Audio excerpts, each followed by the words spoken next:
Welcome, everyone. Today is Sunday, July the 8th, and you are with Global Voice 2012. This is Drake's Vital Weekend Update. A couple little announcements. We want to thank Drake. He will be with us today, thank goodness. And I want to express personal thanks from Global Voice 2012 to a few individuals who have been helping us out tremendously. Those people would be Paul Carr, Lori Orloff, Carla Wynn, Di herself, or Lady Di, and Dan Dieter. And with that, I would like to welcome Drake. Drake, it is a pleasure to have you with us as always. And I hope you're having a great weekend. You shared something very delightful with me this morning that you might want to share with the listeners what you had in your backyard today. Oh, you must be talking about our friends the whitetail. Yes, sir. Yeah, we had apparently we had a birth over yesterday is what I'm estimating. We had a little spotted baby deer running around with mom today in the front yard. And it was just getting its feet, just beginning to learn to run just a little bit, and still a little wobbly now and then. So it's maybe a day, maybe 2 days old. And we do have a lot of that up here. I'll be in the deep woods enough that we end up seeing, on average, half a dozen new ones a year. But it's a real treat, irrespective. And it's well, neat. We're glad you're home to see it, Drake. We're glad that you're back home and, have power and all those wonderful luxuries that we take for granted, and that you were able to witness that. So we have Lady Dragon is with us, and I know that you have lots of important things to cover today. So we'll let you go ahead and make your announcements, Drake, and you just let us know when you're ready to bring in your co-hosts, guests, etc. Okay. Let's see here. First things first. The Facebook page has been getting some fun and games from some different entities, people tied to a certain group. They're named, and the reason that I named them is that it would seem that there are efforts to negate the news I bring, statements I make, and things of that nature. Yeah, I'm a voice. I'm also a messenger. I also hold certain command functions. And it would seem that I happen to have some extraordinarily good inside information. They tell me what they want to release. They may tell me more or less depending on what's going on at the time. But basically, if you read the post on the Global Voice Facebook page, you get a better understanding as to what is going on, where things are headed, and why they're headed there. Now, to go along with that, I've been talking to Neil Keenan and Benjamin Fulford and a few other people trying to get the skinny on what's going on. Now, one of the things that's happened in the past, last few days, was that J.P. Morgan and the Vatican were being investigated for money laundering. Now, this goes directly to a couple of different things. I'm going to point out the illegalities as a general cover for this. I've been told by, in no uncertain terms and not nicely, by a whole bunch of people that there is a no existing UN gun ban treaty coming up, except that they're supposed to sign that on the 27th of this month. Now, I posted a link on my website, American National Militia, and Senator Rand Paul has a link that says Stop the UN Gun Ban, Sign the Firearms a Sovereignty Survey. Now, there's a lot of people out and about that don't agree with the idea of violence. I'm one of them. I don't like it. That does not mean I'll hesitate to pull the trigger if need be, because I happen to own guns. The other part of it is that you got a lot of people saying, oh, you cannot do any harm no matter what, doesn't matter the situation. Well, there are some situations where certain triggers, not necessarily on a gun, need to be pulled. And if you go to that first link, the people that subscribe to my blog got this as a come out.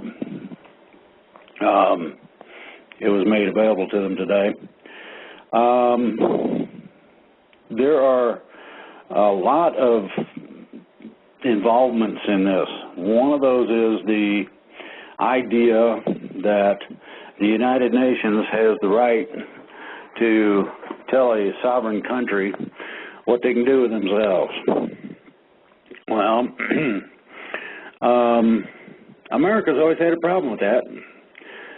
From my estimation, there's a lot of people that have been told enough as to what they can do with themselves by varying different things, be that a foreclosure, loss of a job, demotion, trouble just feeding your family, let alone doing anything else, living in a vehicle, living in a relative's garage or outbuilding or something. Ain't the way it's supposed to be. And I'm here to tell you that the United Nations and most of those involved with it and control it are the reason why. This goes back again to J.P. Morgan and the Vatican and money laundering. This is where you do an illegal deal and you make a deposit and then you pull it out of another account and take that deposit and run it to another bank, and the money looks all nice, shiny and clean, doesn't have no blood on it anymore, doesn't have any of your sorrow, none of your tears, none of the sweat that you put into things and got nothing for. And so that's what they mean when they say laundry. They cleaned it up so it don't look nasty.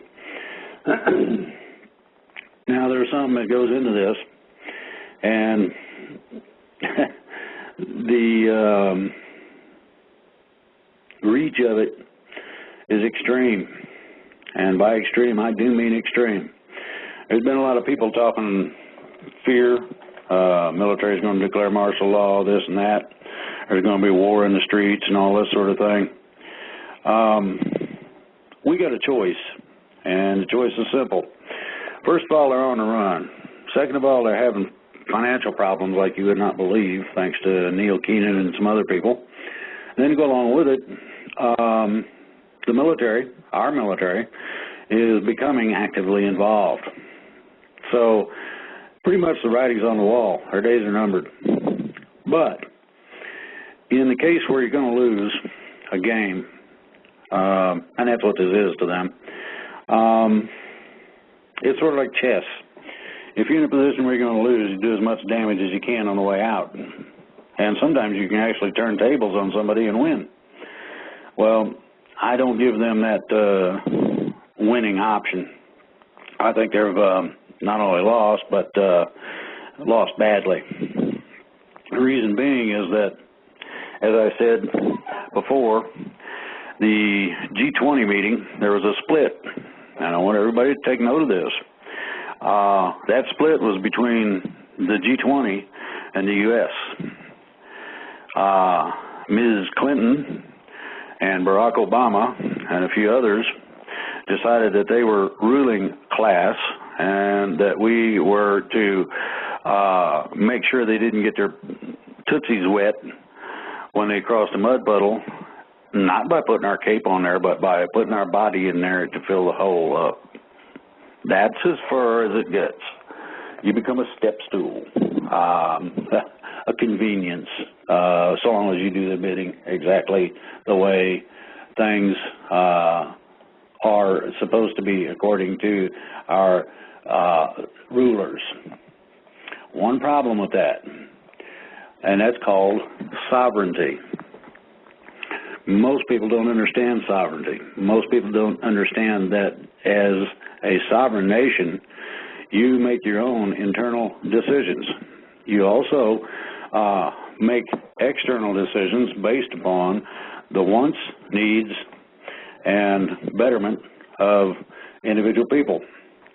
Now, I'm not going to say that everybody ought to own a gun, because some people are too stupid to know which end the bullet comes out of, among other things. The gist of it is this: if they can play games with freedom of speech, which they're already doing, they're shutting down some websites. They're telling the churches that they can't protest about the idea of birth control, which they are against. And that goes to freedom of will. That's a God-given freedom, not given by a government. But the government is trying to exercise it as a privilege, and that you are a part of, and therefore you shall, and thou shalt, and all this. Well, if God says thou shalt, I ask him how high he wants me to jump. When the government says it, I turn around and see who's talking. And that's basically what I want you to do. I want you to go to that first link, click on that sucker, and you'll find that it says, "Dear fellow American, gun grabbers around the globe believe they have it made. Secretary of State Hillary Clinton recently announced the Obama administration will be working hand in glove with the UN to pass a new small arms treaty."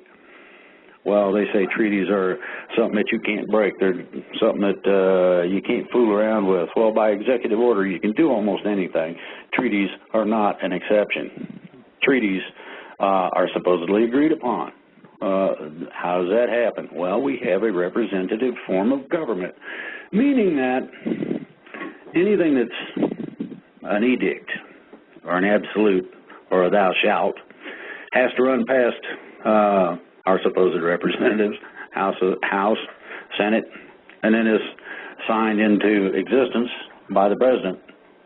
Even executive orders, especially treaties, they feel they can agree for us that, first of all, we're not supposed to have certain kind of guns. Secondly, you will not be able to buy certain kind of ammunition or guns on any open market. In short, they're closing the markets. Ban the trade, sale, and private ownership of all semi-automatic weapons. That means only the government will have the guns. Create an international gun registry, setting the stage for full-scale gun confiscation later down the line. Now, these things are in, all of these things are included in what's called the General Communist Manifesto. And what it basically states is that you do several things. One of those is you take over health care. Oh, and by the way, that's how they did Cuba. I want you to think about that. That's how legally they did Cuba, among other places. In England, and there's a lot of people from England know something about this. They did a confiscation of guns. Nobody would have guns except the crooks and the police. Well, that's all well and good. The only problem is that once they disarm the general population, and I'm talking about taking shotguns, squirrel guns, everything, home invasion type crime went up 90%.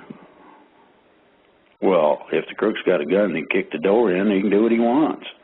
Or you forfeit your life. You can't just grab your shotgun and defend yourself because it ain't there no more. Okay, in our society, there was two ideas behind that. One is that if need be, and there was a problem with deliveries or something to the grocery, you could go out and I don't know, shoot a deer if you had to, or squirrel. You can get you something to eat, one way or the other. The other part of it was that, and this comes under the idea of community and militia, is that an armed population has the option to use force, if necessary, against a government that becomes totalitarian. Yeah, they don't like that idea, so they're trying to, they thought they could get it done right here in the good old US of A, and some 88 or 89% of the people said, stick it. You ain't doing that to us. And the gun sales went up again. Now, they've been setting records. Gun sales, ammunition, you'd be amazed. So what you do is you do what's called an end run. That's where in football the line shifts to the left and the runner goes around the right side. That way you can make some yardage before you get to any kind of resistance. Well, these guys want to do something that basically they've stuck names on. One of those is terrorism in general, insurgency, crime syndications. Now, I'm looking at this and I'm going, now wait a minute. I understand terrorism. You don't need a nut with a gun. I tend to agree with that to an extent. Insurgency.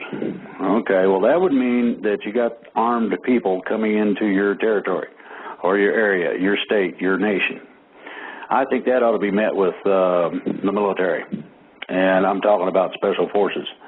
I think they're best equipped to do those sort of people a number. Then you got one that really just glares. I mean, it stands out like a neon light in the middle of the night. International crime syndicates. Well, that's interesting. If they're really concerned about that, just what on earth are they playing with themselves about the friggin' border down there with Mexico? What is your problem? You got drug cartels that are trying to take over states, that are trying to run people off their land that they've had, that the people have been on the land hundreds of years. Oh yeah, Texas, Mexico, Arizona, Southern California. They used to be part of Mexico. Whoopee. I suggest that we make that area down there into a weapons testing zone, just inside our side of the fence. Then we put some landmines out. Now, that'll stop the direct stuff, but it ain't going to stop the crime syndicates, and I'll tell you why. It's very simple. We, as a government, are involved in it. We're also involved in the weapons trade. Somebody probably forgot to mention that. Back in the days of, well, actually it started before Eisenhower, but he's better known for being more open about it. The arms trade that we did back then was we were supplying weapons to the good guys trying to get their country back.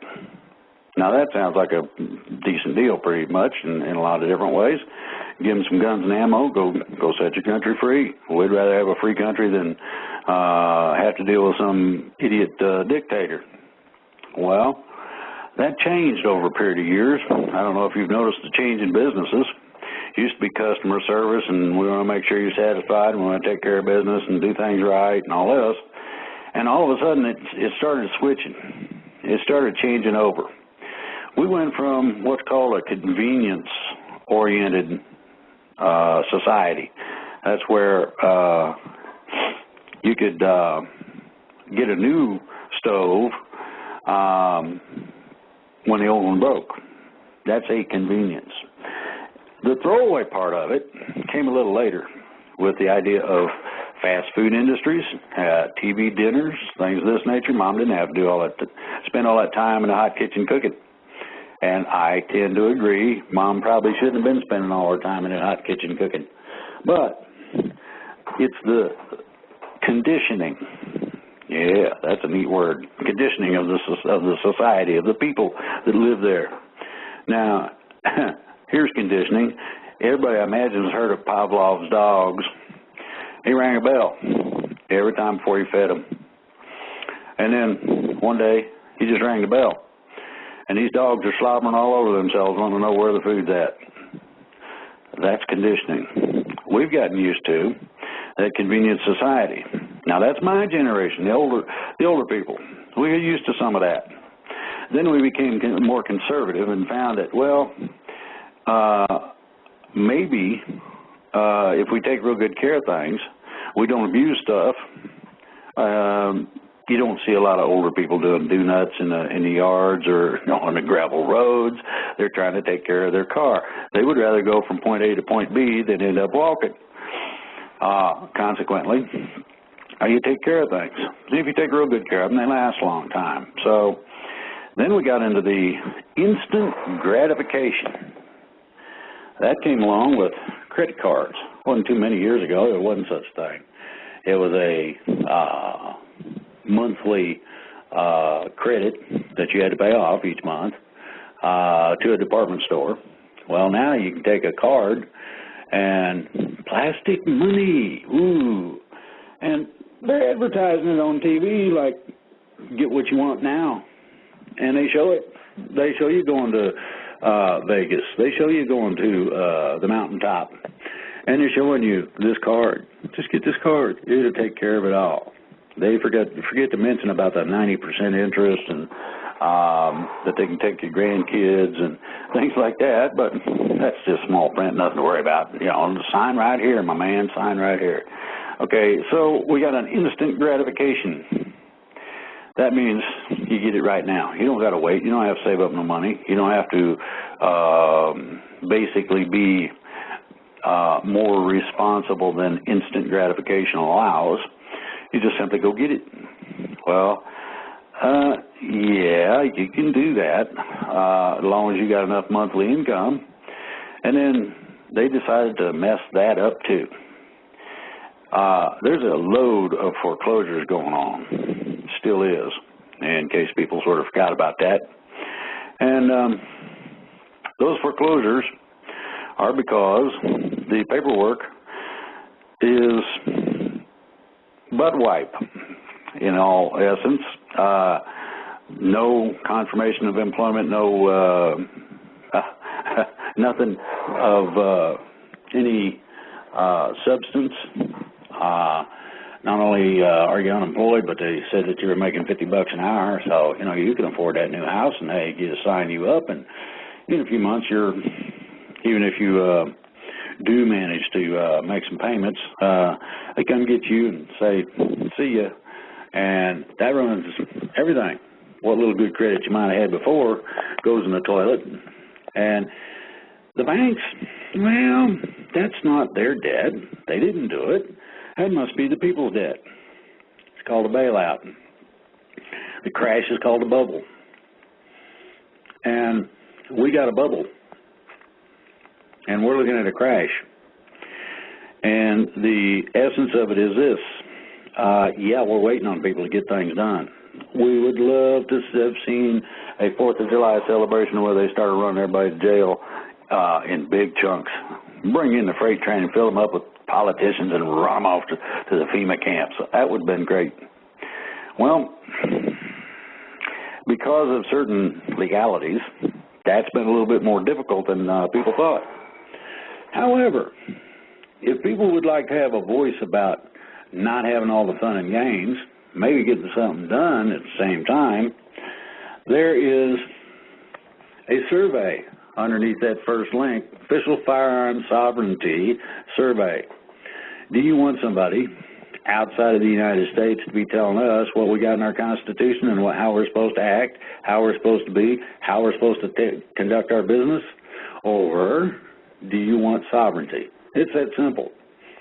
The Second Amendment enforces the First, in case people don't realize that, and most of the rest of them. Now, I'm not saying, load up and go shoot somebody. That ain't what I'm saying at all. But I have requested in the past few days through certain sources that I have and people who are connected to do me a favor. And I'm asking for a very public custody happening to take place. I want to see somebody like, let's see, pick one. Eric Holder would be a good one. Bernanke. I mean, there's tons of them. George Soros. Pick one. And publicly arrest the turkey. Publicly perp walk it over to the paddy wagon, not a squad car, paddy wagon, and stick him in there with the other pukey drunks, where he belongs, and cart his butt off. I'm asking this of the military. I'm asking this of the officials that are working on this. Yeah, I know there's a lot of legalities involved, but Soros and other people have been involved in illegalities since forever. So, to me, that would be one way to give everybody a little satisfaction, let them know it's for real, and the military can prove themselves to be the good guys. I mean, that, you're talking about double icing on a cupcake. Official Firearms Sovereignty Survey. Do you believe the United States Constitution, Bill of Rights, and the Second Amendment are the supreme law of the land? Yes, no, unsure. Do you believe that any attempt of the United Nations to subvert or supersede our constitutional rights must be opposed? Yes, no, unsure. Same answer each time, by the way. Do you oppose the international licensing requirements, international gun registry database, and international ban on all private sales that will be included in the UN Small Arms Treaty? Ooh, there went the Second Amendment for the third time. Will you vote against any senator who votes to ratify the UN Small Arms Treaty? Well, yeah, there'd be more than voting, I think. Maybe a couple of rocks through a window or something might get the message across, and I ain't saying do that either. I'm not saying. But, yes, no, unsure. Do we really think that elections actually will take place? Or do you think that there's supposed to be what was stated before, some kind of a false flag emergency attack where we can have enough people upset that there'll be riots in the streets and martial law can be declared and these people can get their way? Are we really that stupid? I hope not. I really do. So, now, Ms. Hillary has been involved with a whole load of different things. The second link on this is from BuzzFeed. And Hillary's fierce warning. Clinton says China and Russia will pay a price over Syria. You guys are messing and molesting, and you really shouldn't be doing anything like that. Well, China and Russia sort of said, yeah, right. I don't think you belong in the place you're at, but that ain't up to us to remove you from your office. But we sure don't have to listen to that stuff. So they ain't. So Clinton's out. So then you got the fun and games with more finance. You got fraud office investigating a LIBOR. Now, you may not realize what the LIBOR does, but it sets all of the interest rates on just about everything. And that includes credit cards, car loans, the loan you get to pay for your washer and dryer or the stove that you need, all of that, every last bit of it, home loans, you name it. Bank rates, and I mean bank rates between banks. You got a big bank that is fairly healthy, and some small bank needs a little bit of a loan tied over because they're coming up on a holiday. and they need the extra cash because people are keeping their paychecks, not depositing them, and they're taking money out and that sort of thing, so they could use a little to tide them over, and this is how that rate's set, and they've been playing with it. They've been playing with you. That song about changes, turn around, there's Uncle Sam with his got his hand down in your pants. These are the people putting their hand down your pants. And it's cold and clammy, too. It ain't nice.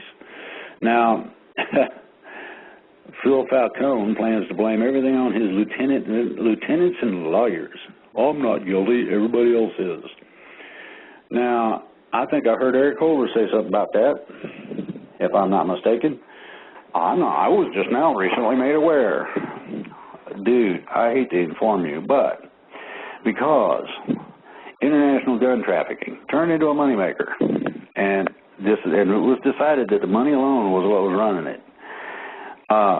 The president tells people, briefs them, and offers documentation. This is why the documents didn't show up, by the way, and this is also why the executive order was issued. Ooh, executive privilege. You can't talk about me. Well, you want to bet? Show me the state secret. Well, the state secret is that they're crooks, and the state secret is that they're guilty. This means I saw 3 felonies. I saw 2 guns and dead man. That's for starters. Well, let's see here. So Mr. Obama decides it's time to executive privilege his way out of jeopardy. That makes him an accomplice. Now, international drug or gun trafficking, whichever, just happens to be a treasonable offense. And to my way of thinking, it would be interesting to see somebody go down. Now, George Soros is only one. That's one target. He's the bag man for the Bush organization, in case anybody don't know. You want to take this a step further? The firewall to the White House is Eric Holder and the Justice Department. You take Eric Holder out of there, handcuffs, you know, them nice, bright, shiny ones that they got, and it opens up a whole big can of worms because nobody else is going to want to be wearing them nice, shiny bracelets. What that leaves is... Hey, Drake? Yeah, I'll be there in a minute. What that leaves is simply several choices. One is you got money laundering and other financial crimes here. You got international gun trafficking. You got Clinton trying to tell the world what to do. And you got a way to say something about all that. So I'll let you guys decide. You can read each one of the links or post it on the website. Anybody that subscribes to the blog gets a copy. Okay, Paul, what you got? Well, we've got a lot of questions, a lot of comments in the chat, and we only got 2.5 hours left, and I know you've got some guests you need to bring on, and I just wanted to kind of move this along so that we could try to satisfy and please everyone, which is always the impossible task. Basically, my understanding was that Lady Dragon does have some news that's pretty interesting. Lady Dragon does have some news. Yes. Hello, Lady Dragon. I understand you got some news for us. Hi, everybody. How are you doing today? Good. Okay, I have lots of interesting news. Let's start with Cobra. Cobra, actually, after on Thursday, Cobra, I'm in contact with Cobra through email. So whenever I have a question, I email him and he answers my question.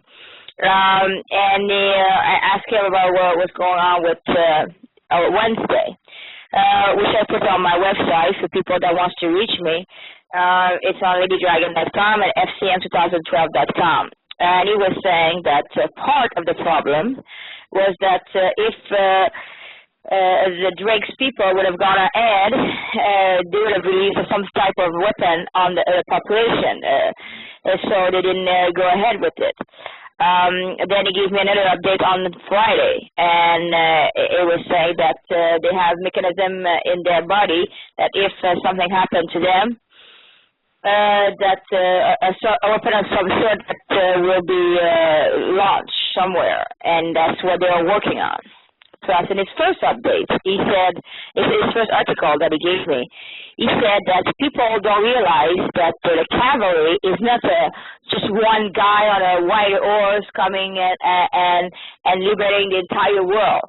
He's saying that if everybody is getting up and doing something, they are in the military, they are everywhere.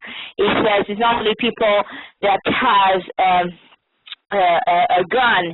He was referring to me as somebody with a pen because, I'm the only journalist that actually is reporting what's going on. You know what I'm saying? For real, and he's saying that everybody that's participating, there are the cavalry, so it's not a one-man show. It's an effort from everybody, which I think is very important.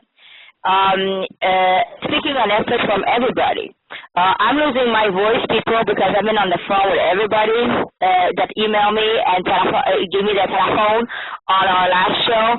I mean, our show, A Global Voice, is getting more popular. People think that things are not happening. They're absolutely wrong. I have here a gentleman, Chance. I spoke with Chance. He listened to me and Drake, and he said, wow, something's going wrong, because I always say to people, be the expert in your town, from A to Z in your town. And he said he did exactly what I told him to do, and he saw a problem in this town. They were doing things to destroy the environment, and he took upon himself to make a radio show in his city of Taurus, and he's working on that, which is congratulations, Chance. I got, again, Victor from South Africa, who's in Facebook, sent my flyers and printed in South African so people can read this. He's doing extremely well there. I talked to Ruth in Panama, no less, okay? She has a restaurant there, and then she's promoting us in his restaurant. I have Larina and Mike in Edmonton. I have a restaurant too. So the success stories everywhere. It's just everybody that's getting up and doing things are not complaining. They are working like dogs, and they are very busy. So continue your great work, all people. And if you need to talk to me, email me. I'll call you back this week, not today, because I'm losing my voice. Going back to Cobra, he gave an interview, which I have an interview lined up with Cobra for a long time. It's just I have not had the chance, and I'm waiting for the right timing to have an interview with Cobra. So when I do so, I'll let you know, people. But this is for people that want to know what's going on in a more in-depth way concerning the aliens. It's very, very, very long and interesting, very in-depth concerning what's going on. Like he was saying, stuff that's very interesting, like he's talking about Stargates.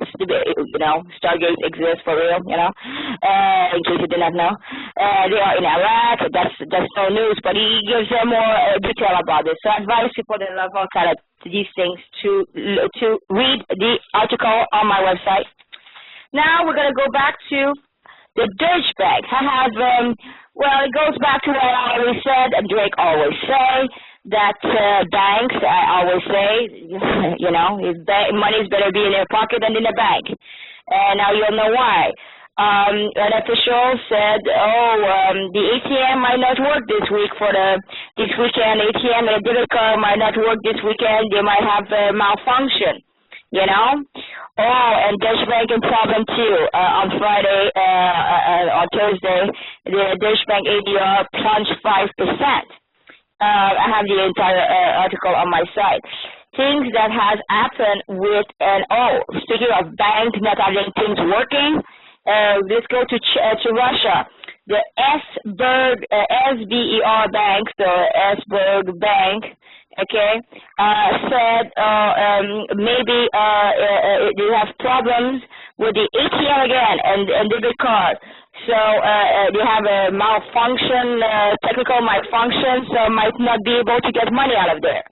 So you see, we started in Italy when we spoke about Italy a few weeks ago. Now we have in Germany, we have Russia.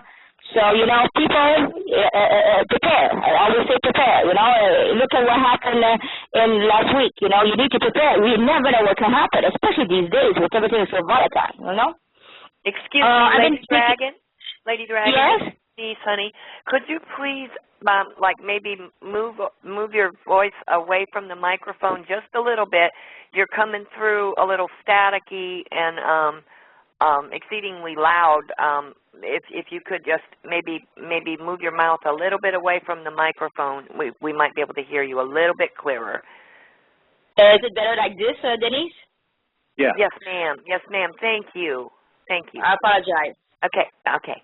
I just want people to be able to hear you clearly. That's all. Thank you. I got this new cell phone, so I apologize. I'm not used to how great it is. I wanted to make sure that you were hearing me.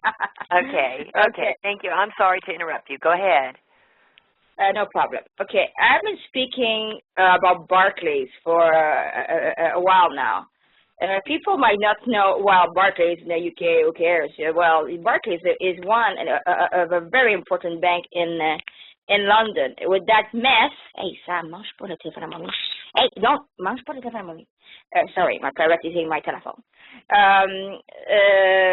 The thing that Drake spoke about, the LIBOR. For people that don't know what the LIBOR is, I spell for you can make research. It's LIBOR. It stands for London Interbank Offered Rate. Okay, that's what Drake was explaining to you people before, that it has all of this interest rate that he said, and it's been a big mess since Barclays. And actually, this is a very positive news because since Equipped, it's been a hell over there, you know. Now, speaking of banks, okay, Drake touched about the Vatican a little bit, okay. Well, I reported first this week, frantically people calling me and emailing me, that for the first time in the history of the Vatican, the police, the Italian police, okay, came to the door and raided, and had raided, I mean, it's a very strong word, but I mean, went into the Vatican. And what is very important about this is that the Vatican is said by the magazine Forbes to be the most secret bank in the world. So having people there, the police, it came out on a newspaper in Italy and was translated, and there was some people there questioned and arrested concerning the 80 million euros investigation that is gone somewhere, you know. The Vatican, since there was a secret bank, meaning that they don't like to be in the limelight, the people, okay? And then something else happened. Now JP Morgan is said to be complicit in Vatican bank money laundering. So this is not good again for the Vatican. And then going sour more, the Vatican is fighting with China. Well, come on, you know, people. They're fighting with China about ownership, about a bishop. So things are not going well for the Vatican. So it's all great news for us because it's all little thingy that comes back full circle when you analyze everything. Speaking of China, what Hillary said, Russian Today actually reported about this, that Russia are not pleased that she's threatening China and Russia. So it's well known now. I have the video if one. It's very interesting.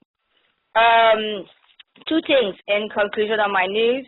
I got a news. Somebody said that on Monday they're gonna change the DNS, and you need to go to this site and this site in order to check your computer. People, the DNS has nothing to do with your computer. A DNS has to do with the server. I don't advise you to go on any site to go and check your computer. I think it's much more, I'm not sure 100%, but I would not go have people power in my computer to check DNS. You know what I'm saying? It's supposed to be on Monday. So just so you have been warned, okay? And in conclusion, I have a positive, cool news to share with you. An architect named of Michael Reynolds has find a way to build houses as an earthship. You need to see this. It's very hard to explain, but it's really cool. So look at the building earthship with a picture on my side, and that will make you smile using the rock with the solar thing. I think it's people that love unique architecture. You will love this. So Drake, you can see there's a lot of things has happened this week, eh, dear?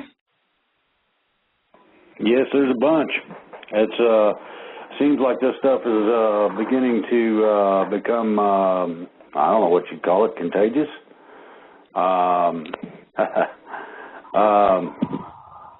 The thing I'm looking at. Drake? The thing I'm looking at is this, okay? What we've done collectively as a group of people, this includes people with websites, this includes just individuals, is to be able to garner the interest and the attention of the people that were not listening before. And that's a very important step. Second part of it is that we're going to have a load of questions and whatnot that people want to know exactly when. Going into back into the financials, we're looking at an interesting little thing that took place dealing with the banks, specifically the Federal Reserve banks. They're in default, and they're shortly to be served, showing that they're in default. And what this does is the things I've been talking about in terms of make sure you got a little cash, make sure you got a little gold and silver, make sure you got some groceries, might not be a bad idea. My wife and I just got home the other day, went to the local grocery, and it had been pretty much picked. Now, we were lucky enough to get what we needed for a short period of time, and we'll check on Monday. That's when the trucks come in the afternoon, and see just exactly how far it goes. But the groceries are missing, and that's just power outage. Can you imagine what happens if the banks close? And I don't know how many of them. That would depend on their relationship to the feds and whether or not they're dirty. So, you know, you people need to take this under advisement as a real thing. The impact could be great. You need to have a month's supply of meds on hand if you need meds. You need to have, simple stuff, toilet paper that I've mentioned before, some water, or ways to get it, and other things that you normally just don't pay attention to. Make sure you got an extra tube of toothpaste, all those things that you can think of that you normally would make use of. I would suggest, Drake, I would suggest that people do like a Google search for like hurricane preparedness. Because, of course, when we have a hurricane like here where I live on the Gulf, they will tell you what you're going to need when all infrastructure is down. So you would prepare much like you would for a hurricane. So that might be helpful to some people. Well, there's another thing that they can do, too. This is a company I deal with and have dealt with on a lot of different occasions.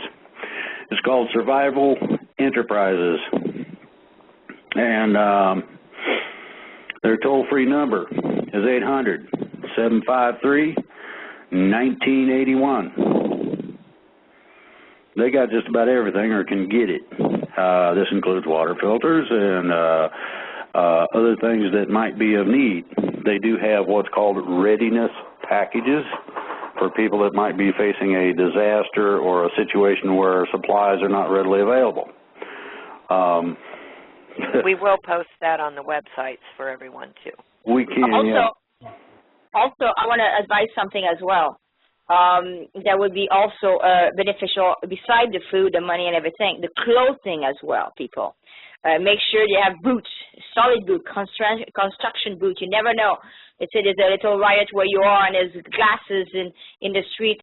Ladies, high heels will not cut it. You know what I'm saying? Make sure you have a bag near your door or near your exit, that you have all equipment, you know, a flashlight in case, again, no lights, you know, flashlight, boots, clothes that is robust, you know. That's something people don't think about, but I would advise everybody to have boots with titanium cap or something of that sort, too. You know what I'm saying? Yeah, exactly. Very good, Lady Dragon. Thank you. Paul, oh, what have you been trying to get in here sideways? What's up? Well, I just wanted to give a follow-up to what Lady Dragon was giving for update news. Is that we'd have a new fan page, Global Voice 2012, not the Global Voice, which is our Facebook page, but Terry Almbach and Lori Orloff have been posting a lot of the stuff that Lady Dragon mentioned, and they're vetting it, researching it, and it's usually updated every 24 hours as news warrants from all over the world, so that people can find the relevant stories that are happening and start connecting the pieces together, so they can get the big picture of what's going on out there. Well, there's another part of this too, and a lot of people ain't getting this part, and that's something I posted on the Facebook page for Global Voice. And that is that the thing works like this. We first take care of our business. Then ET is going to step in the big way that they've been talking about, as well as our military. Now, I'm going to tell you that everybody loves this. Within a couple of weeks, you're going to see some extraordinary things take place. And I'm going to say 2 weeks or sooner this time, not 2 weeks or longer. There's a whole load of things that are beginning to formulate that actually cause the gears of the machines being used to keep the moneymaker running to start slowing down. Eventually, they're going to stop, and everybody needs to be ready for that event. And I'm telling you, it's happening. It's in progress. It's in process. Now, that's only one small part of this. The other part is that there are going to be a probability. There's a great probability of mass arrests on a combination basis. That can be where a person owns someone's vote in whatever official capacity they have, or say so. And there's reasons that they have that leverage over these people. These reasons for that leverage have been recorded, all of it. And it's going to be coming out one day soon, and people can get an idea as to how nasty some of these people are that we have accepted as being basically okay, that we've accepted as being decent or reasonable people. Oh, they might have a little of this, a little problem there, no big deal. Well, it's much worse than people think, and it ain't going to go away easily. So what we have to look at is the variety, different types of different things happening to different people, primarily because of some of the things they've done, etc. So be prepared. I mean, there's going to be names that you wouldn't think were dirty that are going to go down suddenly, simply because of what they've been involved with. So you need to be sure that everything that you can do for yourself is in place. Second part is you need to be sure that you know who your neighbors are, that you know that you might be able to talk to some of them and say, hey, we got a problem. We can't get groceries. Now what do we do?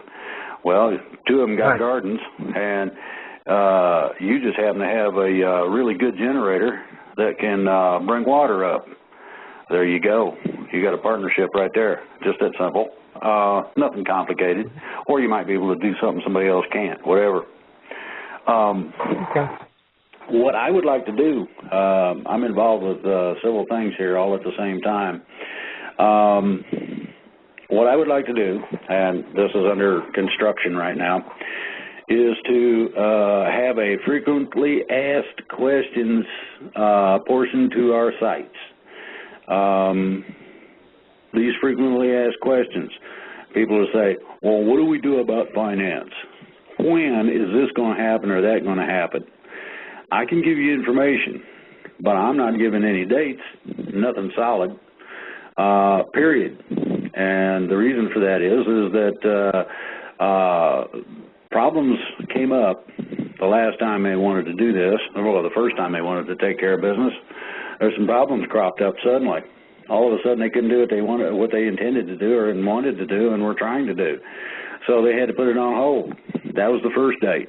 Second date, they gave me a date or a time period to put out, and it came and it went, and everybody went, well, what was that about? Well, same deal. People that tell me they're ready when they ain't, or have not considered the fact that that something might change the timing of something they're doing, and they forget to mention that so that I can tell people it's supposed to happen such and such, but may not. Take a guess. That kind of puts me in a trick bag. I don't like that. And this 2 weeks or sooner, that's accurate. Or I wouldn't say it. The last assumption, and oh boy, are there a load of those. People assume that I can walk on water and a bunch of other things. That ain't the case. However, here's how it is. Everybody assumed 4th of July because people in the Pentagon had told me to sit back and watch the fireworks. The fireworks have started. Okay. And if you can't recognize it, I understand. There hasn't been any real out in the open explosive action. And that's what everybody would like to see. They would like to see everybody on Wall Street marched into the paddy wagon and off to woolly booger land. I'm among those, by the way, and I'll vote for that. The basis is simple. You got to have a few people left to run things, just to keep it functioning. Okay. As you make the extraordinary changes I've talked about, you got to have something to work with as it's going and after you get done. Okay, this is one of the reasons that you do not see everybody and their mother-in-law being marched away. However, because we the people deserve it, the military could use it as well to show that they are the good guys, and to start getting some of the information needed to take down the rest of them. Because I'll tell you, if they if they did what I asked them to do, if they can manage that. I said George Soros, and I said Eric Holder. Pick one. I don't care which. Either one will do fine. Make a public arrest, please. This validates what everybody's been telling me to say. This validates military action. This validates the people's idea that there is a cause and something is real, not just imaginary or take my word for it or believe in me or whatever it might be. So this is my reasons for this, partially, and the fact that these people that have been mentioned really deserve it. They really do. So that's my take on it. This is why I have requested officially through channels that they do something of this nature. Now, I'm going to go one step further here. I think we probably have covered a lot of the news. There's some things that are still working that I have not gotten final information on. I was hoping to get it before the show. That didn't happen yet. However,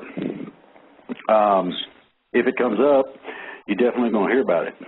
Now, I don't know who all's got what in the way of questions and that sort of thing, but I'm thinking that we might want to devote the rest of the show to questions, Q&A. How's that would sound, be good. guys? I was going to suggest that, but I wanted to see if you want to take a quick break first, since we've been in an hour, and then come back and gear up for all that. Okay, we got a couple of long songs we can play. Denise? I got a 4.5-minute song, and then I could play one following that, if that's good for you. I'll take a 5 or 6 minute break. There we go. They give everybody time enough to make it to the bathroom and back. Okay. Whatever it takes. Okie dokie. All right. Let me cue up a song here for everybody. Everybody take 5, go get a soft drink, make your potty stops, and we'll come back with questions from our conference, or from our conference line, and from our chat rooms. Okay, I hope everyone had a chance to make their break and get a little something to drink, and we're ready to roll on some questions and comments. Paul, I think you had a couple of words before we do get back on with the questions, and Drake, you are live. Good deal. Okay.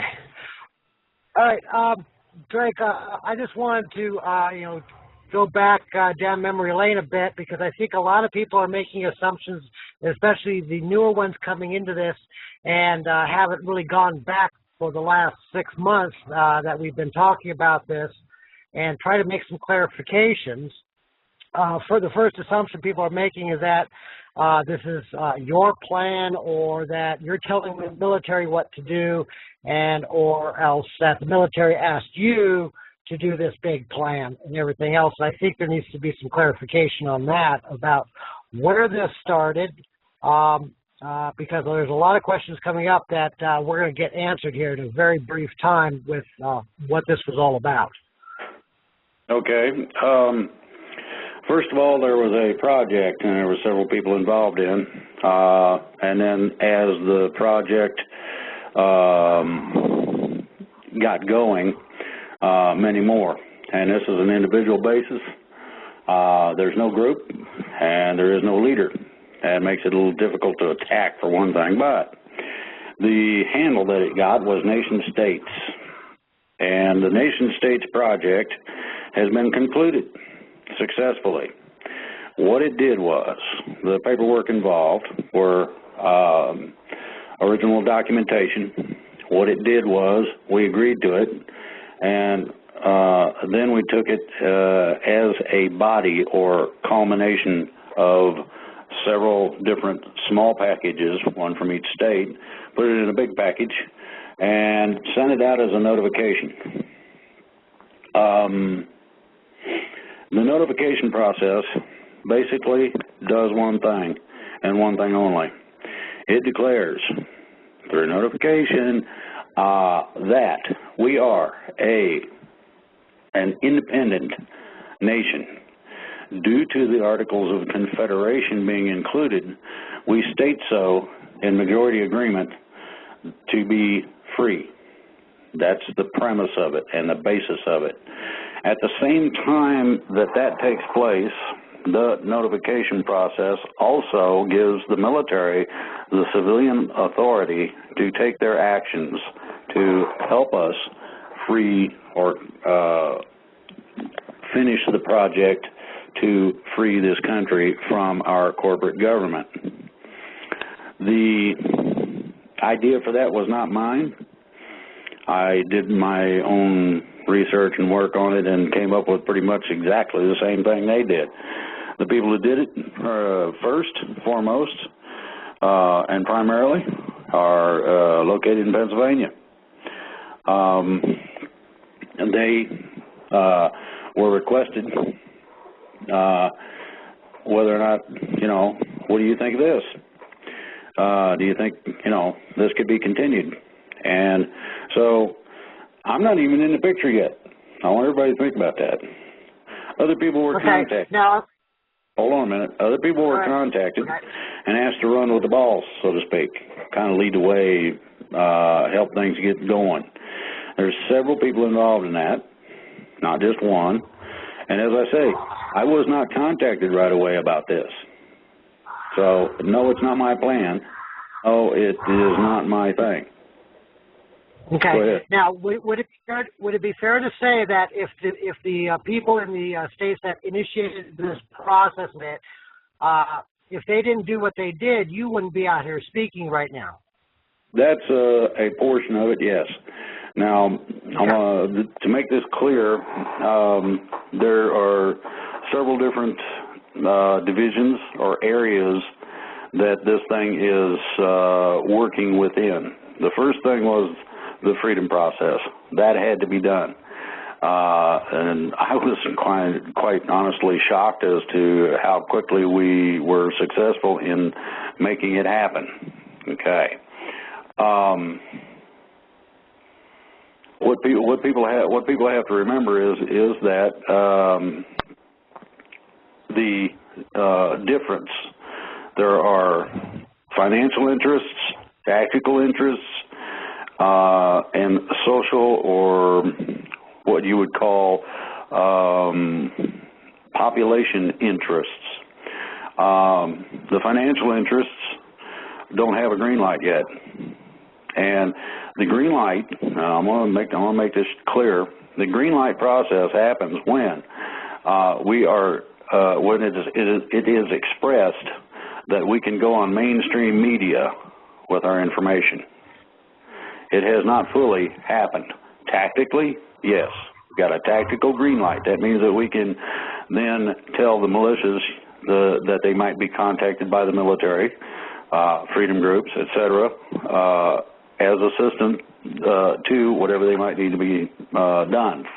In other words, as a help. And that was also stated. That was the second item. If we need help, we'll call you. Ain't no big deal on that at all. If they can handle it by themselves, give them all the medals. As far as I'm concerned, I think they deserve one anyway. The other part of this is that you have the financial green light, which includes a portion of the mass arrest idea and other things that go into this. In other words, along with the financial comes the proof of things such as theft by banks, leverage they were not allowed to make, and borrowings that were on their basis illegal. This is where you get into the adjudication portion. Now, Neil Keenan is working in such a fashion that what he is doing cannot be denied. You'll note, and I've mentioned this before, several different things that have happened where the amount needed was not available. Greece has been told by the German central bank and EU central bank to quit pestering them. So there's a lot of things going on in this process. At the same time, you've got a whole load of investigations. Now, these are not light-duty investigations. Each bank has a charter. That charter allows them to have their doors open. That charter and each individual charter is what is being challenged. So this is why I mentioned the possibility of the closure of banks, which is a probability now, among other things. As I stated earlier, be ready. What else you got, Greg, Paul? I need to back you up a bit. Yeah, I need to back you up a bit because these are recurring questions I want to get on the record. As far as the process was concerned, everybody has the impression that it went to the Hague court, which it did not, and I need you to confirm that it went to an office in the town of Hague of private international law. Exactly.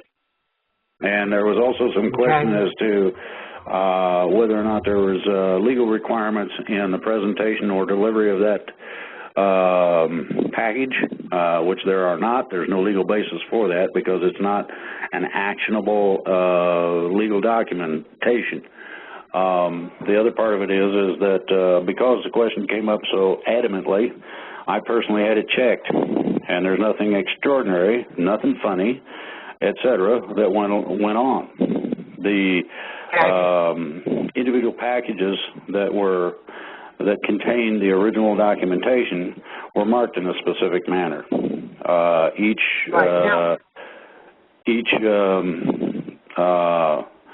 step of the way, I had this checked. Do you remember seeing? Was the question. And the guy said, yeah, I remember something about that. I didn't pay much attention, etc. However, there was no deviation from normal delivery procedures. Everything went as has been expressed. Okay. Now, just this week, you put on your website a notice and said the Pentagon wants this to go viral, but some people don't know what that notice was. And that was just the cover sheet notice for the 2,800 pages of state's paperwork that went out. And some people have the impression that that was a letter you typed up to the Pentagon or notice to the Hague that, you know, that was your own independent doing. No, that was, I didn't have anything to do with that. That was done between other principals that were involved in the process.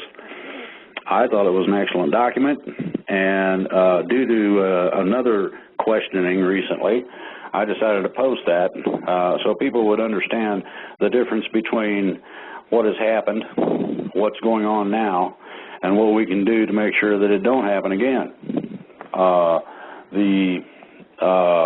That document basically divorces in a rather permanent fashion any and all dealings that each individual state and collectively as a grouping of United States would have with the financial interests that have been screwing us for so many years.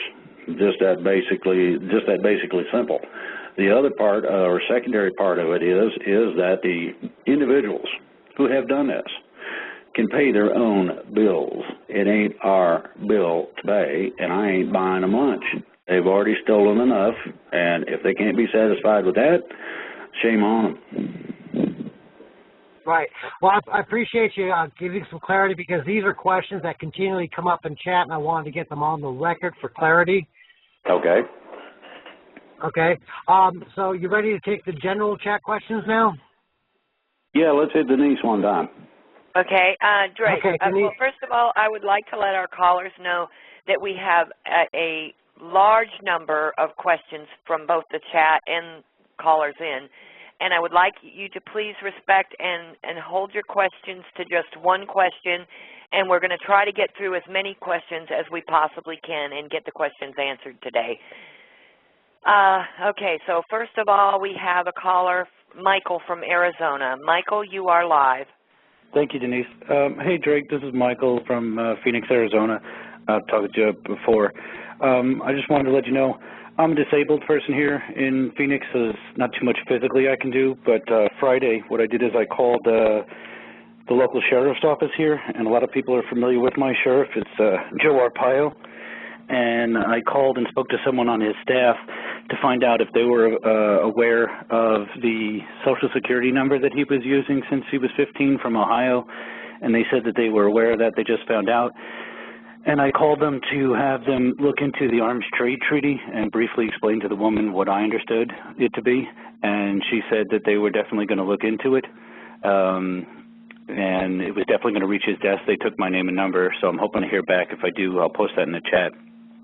But from what I've heard since is that Arpaio's going to give a press conference on the 17th in regards to Obama, so I don't really know what that all is going to entail. Aside from that, I did have one question, that is if you have time or the ability, either here or through the site, to address the Brotherhood of the Snake, Illuminati versus Illuminati at any point, that would be kind of cool. Yes, I understand the difference. I know you do.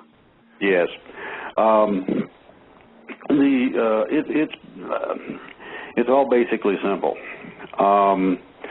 For protection, either whether you're doing something right or wrong, you have secret societies and groups. It's been that way since the first two guys was talking about their old lady in the cave somewhere, probably. Now, my suggestion is that you have a combination of both good groups, and I know quite a few of those, and you have the bad groups, and I know quite a few of those. Between the two, at times, they share portions of names. This does not necessarily mean, whether, irrespective as to what they call themselves, that they're either good or bad. Listen to the content and think about it. That's basically what it's about. Once you understand somebody trying to exert some form of control, that is not cool. Anybody that goes for the personal choice or freedom to believe or not as you so choose, then you have what would be termed the good guys.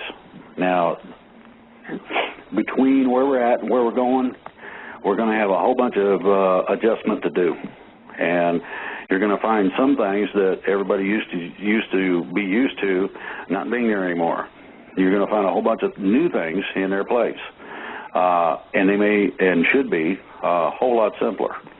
The second part is that you're going to find a restructuring. In other words, things that have operated in a certain way continue to operate, but they start making changes in it in such a manner that it is people-oriented and for the good of the people in its orientation in terms of structure. That's going to be your basic difference. Next question. Thank you. Okay, thank you, Michael. We appreciate your call. Okay, next question. We have Carrie from California. Carrie, you are live. Hi. Hi, Carrie. Hi, Carrie. Hi, Drake. Hello. Hi. I'm from California. We're, near the Pacific Ocean and so forth. Well, I'm near the Pacific Ocean, like I'm where I'm at in Southern California. Should we be concerned about anything happening? I've been reading a lot of conflicting reports about different things, about tidal waves and so forth. I mean, is this anything we should be concerned about along the Pacific Ocean? Well, okay. I created quite a hubbub when I expressed that the ocean level was going to rise. It's not going to be as severe as people think it was going to be. When it first started out, they were talking about 600-800 feet. And then it got down a little less, a little less, a little less as they started working the physics involved. We're looking at a possibility, and I want to emphasize possibility, of 200 feet maximum. That does not mean it's going up 200 feet for sure. That means it might only be 2 foot. Nobody knows. Nobody's been through this. In terms of recorded history, we haven't gotten to the place where the records are kept yet. The idea of great earth changes, mass tidal waves, extraordinary earthquakes, the Rocky Mountains dancing across the country, and Mount Vesuvius and Yellowstone and all that going off.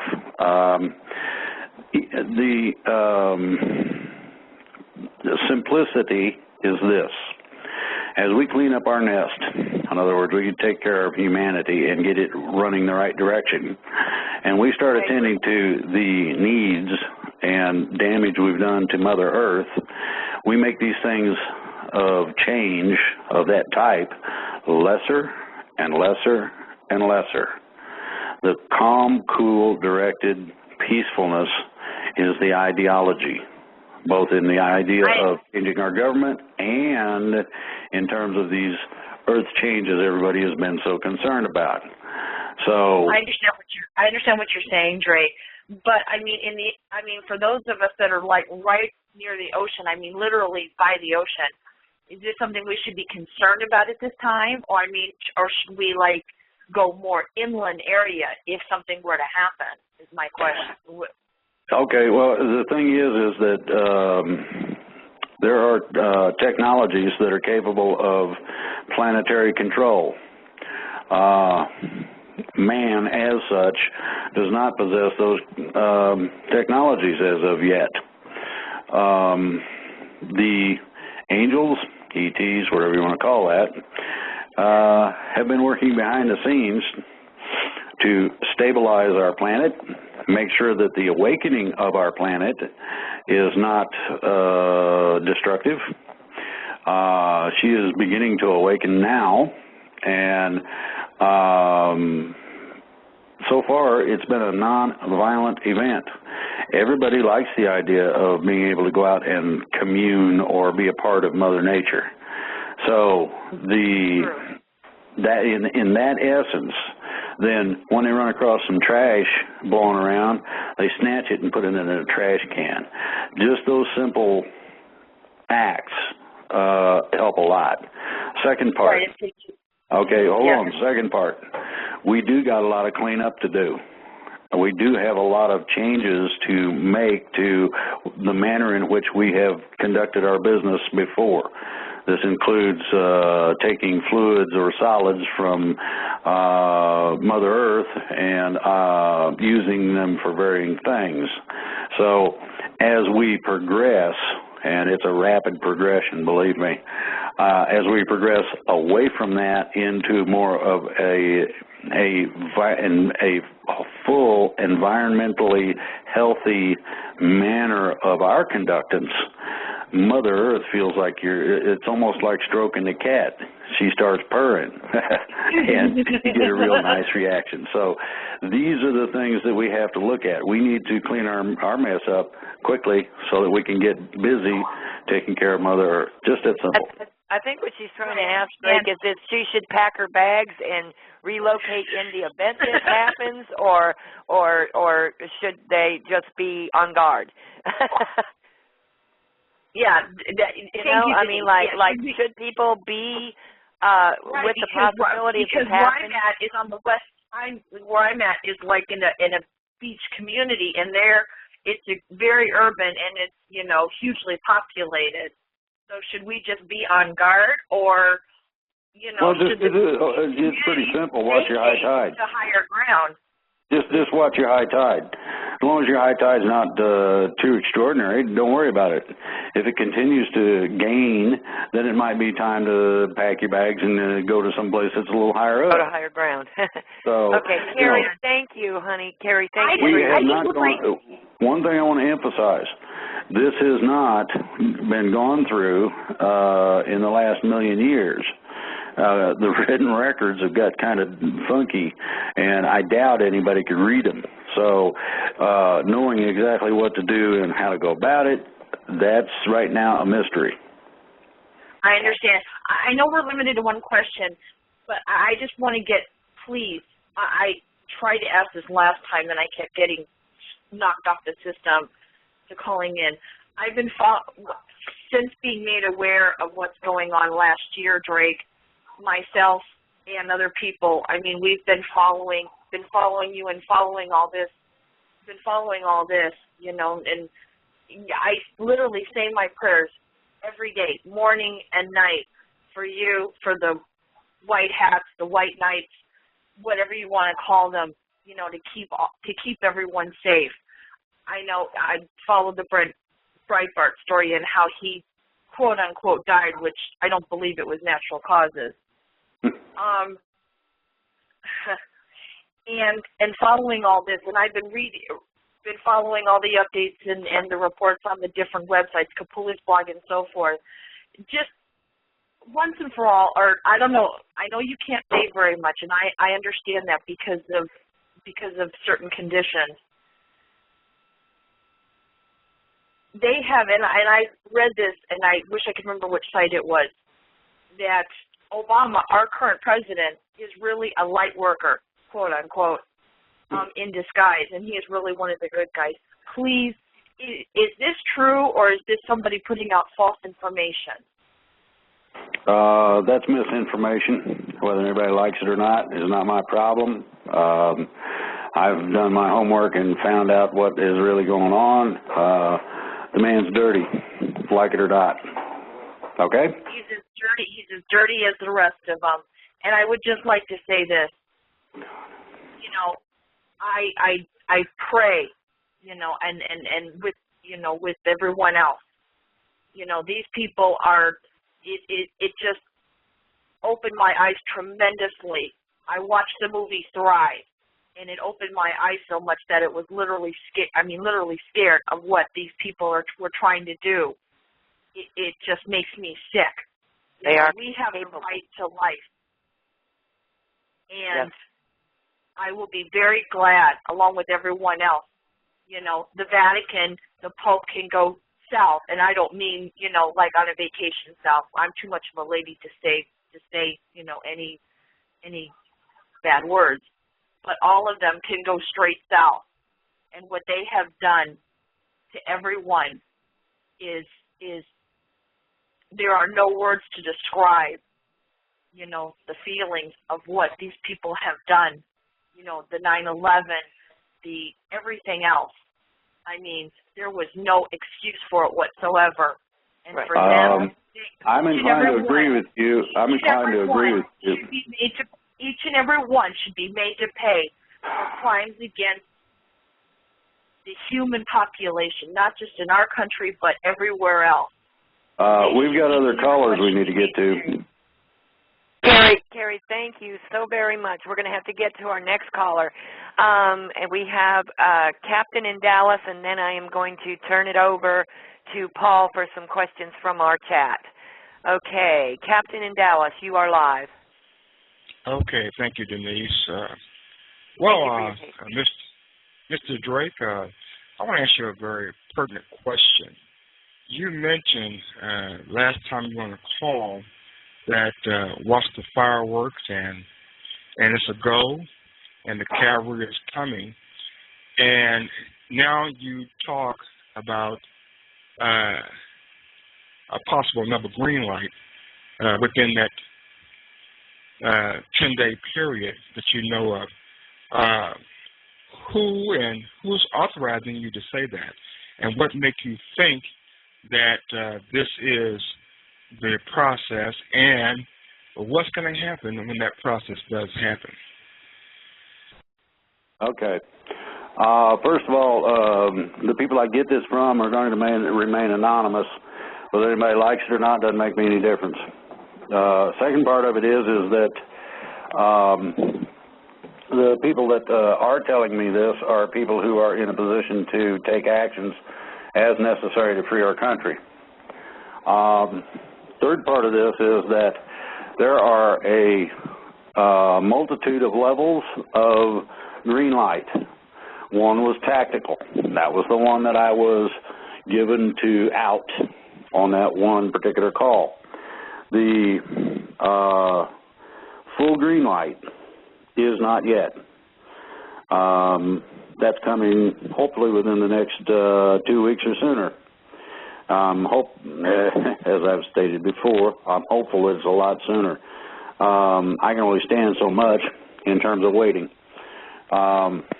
This is the reason that over the last few days I've communicated with people through channels and suggested some sort or form of very public arrest.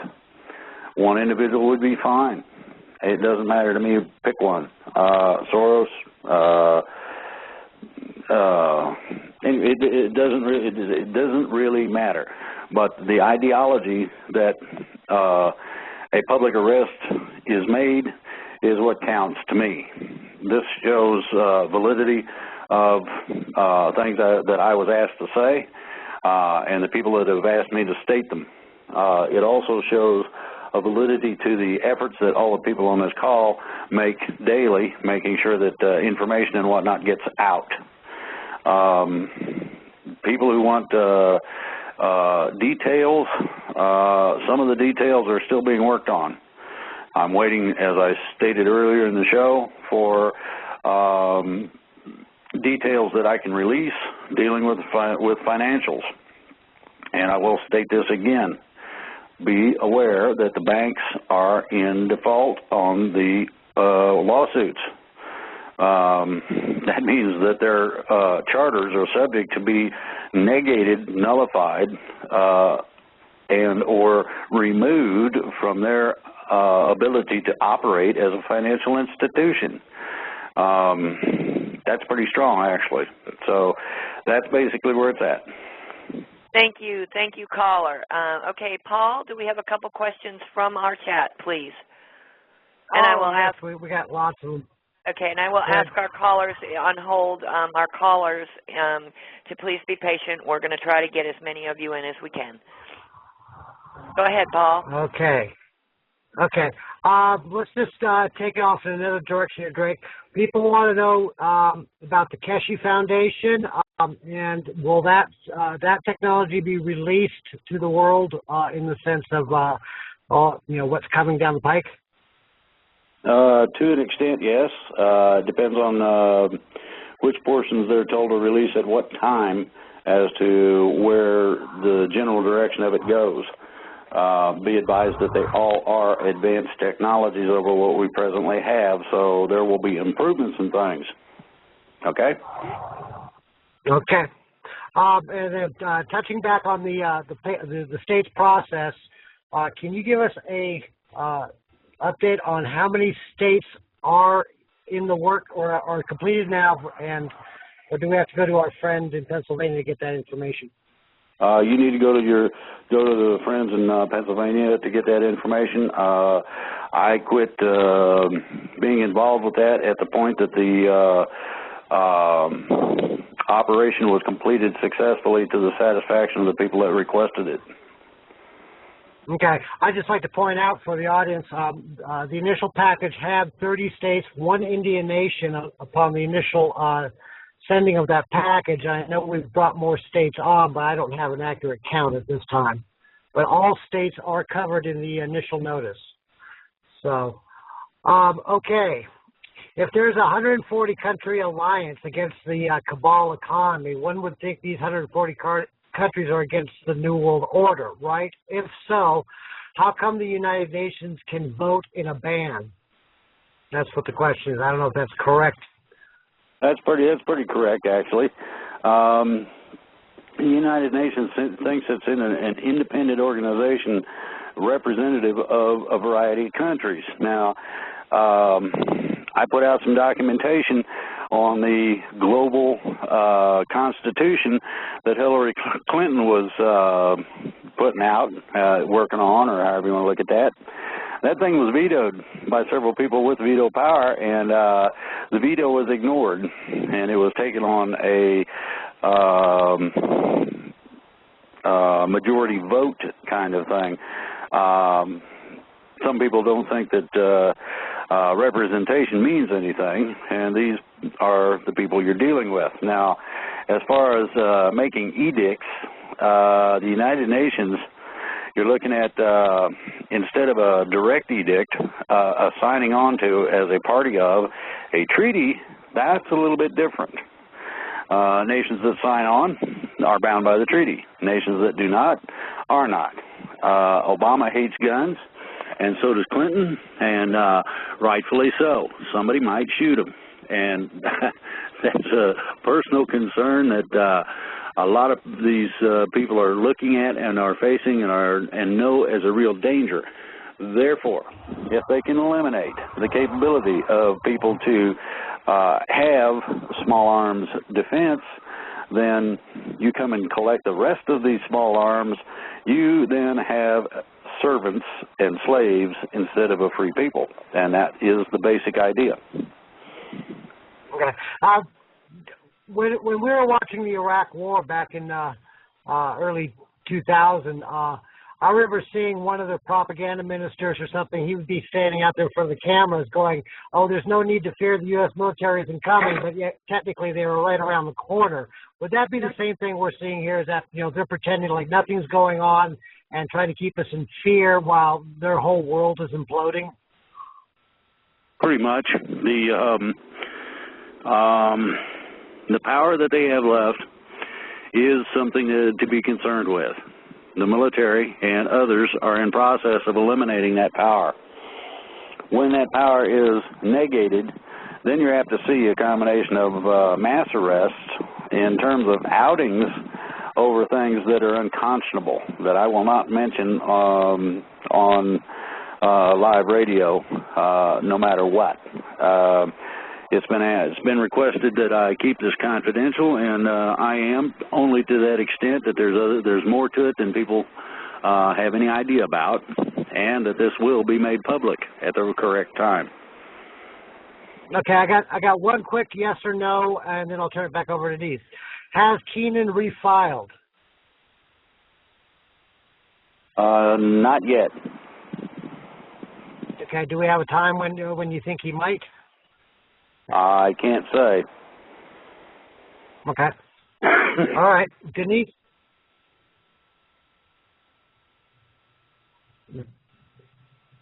Denise, you there? She's got her mute button on. Probably. Okay, well, let me go find another question while we're waiting for her. Actually, let me go ahead and go to... I've got another caller. Oh, here we go. Okay, go ahead. I'm sorry, I was on the line with a caller calling in. We have Melanie from New York. She's been holding a great while. Here you go, Melanie. You are live. Yeah, hi, Drake. This is Melanie from New York. First of all, I just want to thank you for your infinite patience. You're quite amazing at your patience you have to answer all your questions, or everybody's questions. My question is about China. From my understanding, China owns us, number one. China's the new superpower, number two. And I've heard that China and Washington, D.C. are getting together to crash the dollar. So then the United States will pay back the debt to China much more cheaply. Could you please comment on that? Yeah. Not everything is as it seems, and the agreements that cover this have not been finalized. There's only one person on the planet who has the right to finalize agreements of that nature, and that's Neil Keenan. Now, as far as crashing the dollar, you have to remember something, and this is something everybody in the States needs to take a good, close look at and understand. We do not have an American dollar. It don't exist. It is an international reserve currency, and we have been using it as our localized currency. My understanding is that there's going to be some changes in all that. The extent of those changes have not been finalized yet. Right, and that's what I heard, that the yuan was going to be one of the new reserve currencies. It's possible. You have to remember that the changes coming to the financial realm, the area of finance, are going to be basic structural changes. So I'll suggest that it's not going to be any one currency necessarily, but a combination of currency and wealth, productivity, things of that nature that are considered in terms of the value of certain things. And that's what you have to look at. Okay, one more thing. I also heard that Hillary Clinton already basically gave all of us, quote unquote, us as property and our property to the Chinese, and the Chinese own us lock, stock, and barrel. Is that true? No. No? She doesn't have the power to do that. However much she'd like to think she does, she does not have that capability. It'd be nice if she did, but, well, actually it wouldn't. But you have to remember the basis of this resides with the collateral accounts. There's one person who has the legal, rightful authority to exercise disbursement from those accounts. Bernanke just tried to steal $700 billion in gold certificates and found them worthless. He didn't have the little paper signed by Neil Keenan saying, yes, it's good. That makes it some very expensive paper, and that's it. So you have to understand that however much they would like you to believe certain things, you're going to find a large load of flat-out lies and misinformation. Just that's all right. About all they've got left is propaganda. Thank you, Melanie. Thank you very much for your call. Okay, we had another lady, Gloria from Orlando, who also had a financial banking type question. Gloria, you are live with Drake. Okay, thank you very much. Hello, Drake. I just wanted to ask you, if the banks do close, does that means that the paper money's not going to be worth the paper it's printed on, right? That's a good still question. Going to be good? Can we use it? Because I was wondering. I'm sorry. Go ahead. That's a good question. Just in and of itself, these things have not been finalized. I keep trying to say this, and people are not paying attention to it. None of the basic structural finance has been finalized, either in agreement or legally in any manner at this point. So therefore, Federal Reserve notes may be still legal tender. I will suggest that they probably will not be. That's a suggestion from me. Okay, I suggest a little gold and silver. The junk silver coinage from 60, I think it's 64 and before, has like 80 to 90% silver, and you can use it on that basis. What about the older silver dollars and half dollars? That's what I'm talking about. Okay. That's what I'm talking about. No, now, I mean what you have to understand is that if you've got a 2-ounce coin and it's 80% silver, that means you got 80% of 2 ounces of silver. Okay, what's the going rate? $25-$30 an ounce? Well, that ought to take care of some groceries. And that's I have some newer ones too, and then I have. What's going to have to happen is this. Each and every last merchant, somebody that's selling something, and it's probably going to start in groceries, I would imagine. When you go in with dollars that can't be spent, then you're going to have silver coin that can. So they're going to have to be able to weigh this silver coinage accurately. And a digital postage meter gives a very accurate measurement. There are more accurate meters. The one I mentioned, the digital postage meter, is extraordinarily accurate for its cost. And you're going to find that a lot of these people are going to simply weigh what you got in the way of what you bring in if we go that direction. This is another part of this. Nobody knows yet because the structure has not been worked out. Okay. Thank you for I your have a lot of the, Can I finish this one question? The silver dollars, I have newer silver, and then what about the gold coins? I know they're just basically $1, right? If it's a true solid gold coin, no, it's worth its weight. No, I mean these other things like the Sacagawea and all that stuff. Is it just worth $1 then? Depends on the content. Okay. And what about strong boxes in the bank, in the vault? I would not keep valuables in a bank. You can buy a small safe that bolts to the wall and the floor from inside, and is reasonably difficult to get into. I will also suggest firearms, and as I stated before, enough food and water for a couple of weeks or so that you're basically prepared.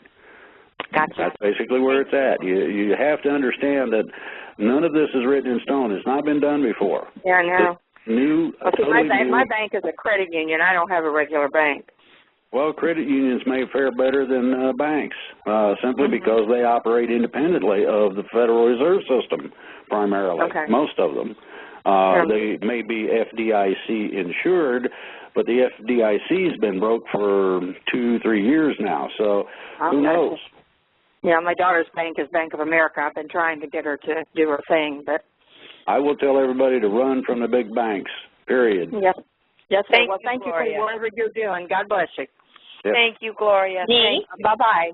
Thank you. Denise? Yes? Yes, Lady Dragon. I would like to add something, please. Okay, please do. To gauge what you need, I will give you the best way to do it. I'll give you a little tip, okay? Tomorrow morning, get ready to go to work, and then imagine there's no banks open, no electricity, no nothing. What are you going to do?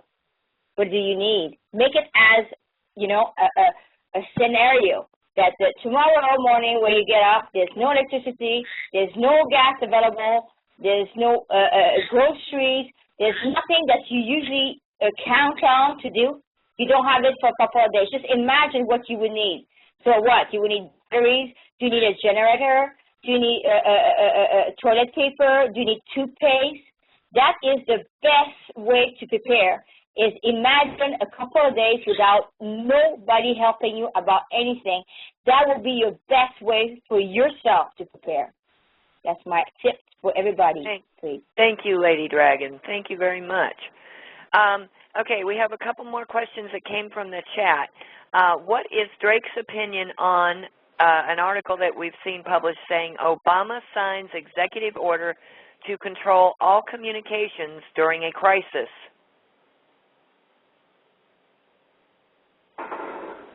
That's going to be an interesting one, because I've heard of a date coming up where they're supposed to turn off a large portion of the Internet. And I guarantee you that if they do that, they're going to have enough lawsuits and basic problems with upset people that they probably will turn right around and turn it back on if they got the guts to turn it off. Now, the good guys are positioning themselves so that these things cannot happen. I will let you know that.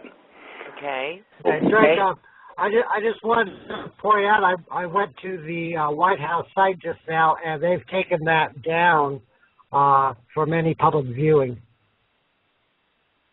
So they might have chickened out, huh? Okay, there's one other comment from, or kind of question from the chat room, and that is, Drake, I heard a rumor that trillions were released from the prosperity funds. Do you know anything about that? I've heard a variety of different things about the prosperity funds, and I tried looking them up, and I really was not able to find a whole lot dealing directly with those. So those are pretty much a guess on everybody's part. If somebody accepts funds, you know, how much is it? Okay, where does it come from? If it's linked directly to the, quote, straw man accounts, then basically what you're doing is tapping the reserve, the collateral accounts, and the money will have to be paid back in that case. There are several groups that are going around doing this thing, and I've cautioned them not to do that, simply on the possibility that indirectly, if they are going after or attaching a portion of the collateral accounts, they don't have any legal right to do so. Okay. I have one more comment from the chat, and then Paul, I think, has a few more for you from the chat room, and then we will take some more callers. Drake, do you have a response to, I think his first name is David Icke? He evidently... Icky? Do you have a response for him?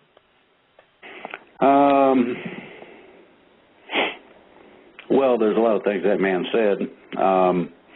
I thought it interesting that he decided to turn around and attack people, first of all, without provocation, and then secondly, without any kind of validation to back it up.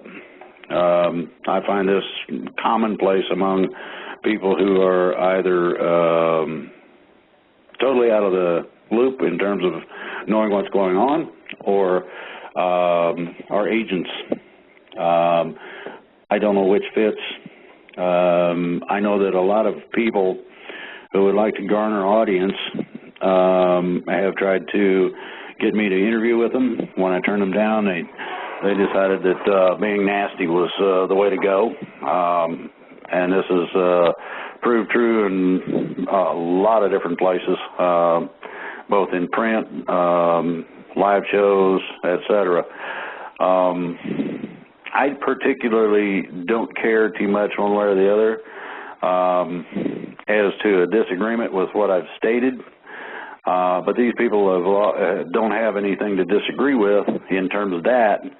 other than, oh, it's a bunch of fabrication and BS. When they decide to include my family and whatnot, I start to get serious. And there's about 3 or 4 that are on a list right now to be put out of business, so to speak.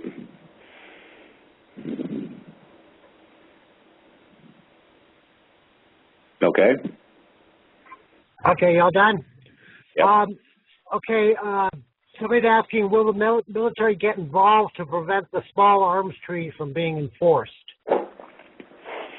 I would say they probably will. My understanding was the military was going to use bulldozers online and put the UN in the ocean to see if it would float. If that tells you what the military thinks of the UN, then, you know, there you go. Okay, I think Paul has a couple questions.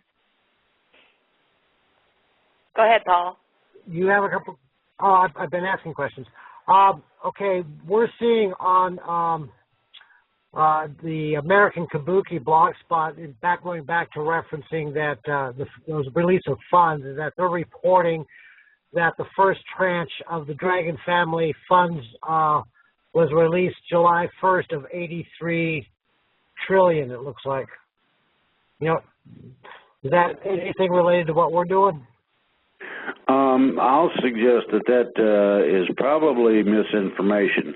The reason being is that the families, although involved, because they like what's going on, have still deferred control to Neil Keenan. And Neil has not, as far as my understanding goes and what he's told me, released anything to anybody until they take care of the problem entities in the financial realm. So when those financial entities are gone, then I understand the releasing of the collateral accounts will begin. Okay. And, okay, the next one, which is kind of phrased interesting, is Benjamin Fulford / Dragon Society currently coordinating efforts with the Pentagon. He mentioned an American rebellion before negotiations. I think we're already having the American rebellion or revolution. To an extent, it's a different kind of revolution. Most people don't like the idea of shooting at people. Most people would rather try to do things in such a manner that injuries of the type found on battlefields are not prevalent. And I fully agree. I don't like that idea at all. But this does not necessarily mean that the government or people involved with it or the financiers can continue to act the way they've acted in the past and not have people decide in mass, and that could be a whole group of a whole bunch of different people, show up with pitchforks and torches and want to tar and feather them. That's also just as possible. So right now things are a little iffy, and I hope that the bankers and the financiers are scared enough to know that if they don't start complying and if the military can't operate quick enough, there's going to be some action that they probably won't like. Now, the problem with that is that they'll be met with the military. The military is not going to put up with the idea of a fully armed, revolutionary type of shooting war. This includes rioting. Nobody is going to put up with that. But it's not totally out of the realm of possibility. People are so frustrated right now that they're about to explode, just like I am. I want to see some real definitive action. Okay, the people need to see something of the same. This is why I asked specifically for the military to make a public arrest. Pick somebody that's known relatively or known about and snatch them. That's all it would take for everybody to rise up and go, yes. And that's what. And that ties into my next question. When you asked the military to make a significant public arrest, because Cosmic Greenlight's asking, did you give the go-ahead on citizens' arrest of Soros and or Holder? And I think that would be kind of a mob mentality thing if that happened. I would agree with that. It would be a mob mentality, and this is what we need to avoid. These people for years have been doing nasty stuff to us, whether it's draining our sweat and blood in terms of work, and not paying us what we were supposed to get, or taxing us to death and putting it in our pocket, or whatever it might be. I can understand. I can well understand where people have had enough. They have gone to their limit, and now we have a choice of doing the wrong thing or doing the right thing, and the difference is simple. You got a choice. You can be like them, or you can be like it should be. Being like them means that you go out there and you tar and feather them and hang them in the park like they did in Germany. That's the wrong thing to do. Doing the right thing is to adjudicate them and legally hang them or execute them as need be, depending on what they've done. This then allows us to be superior to them in terms of the idea of morality. And morality is what they don't have. They don't care if it's your kids. They don't care if it's you. They would just as soon push Grandma down a flight of stairs in a wheelchair as put up with her requirements of being taken care of. So you have to understand it depends on how evil, it depends on the crimes committed. How many lives were forfeited by certain actions of certain people who ordered the military to do X, whatever that may be, or wherever? If a person kills a person, their life is questionable in terms of an exchange. It's called the death penalty. A lot of people disagree with that. Well, ending the biological functioning of a human being does not impact their spirit. Your spirit goes back fully aware of the life it just spent and has to answer for what it did. Now, it don't get much better than that. You got a built-in tribunal.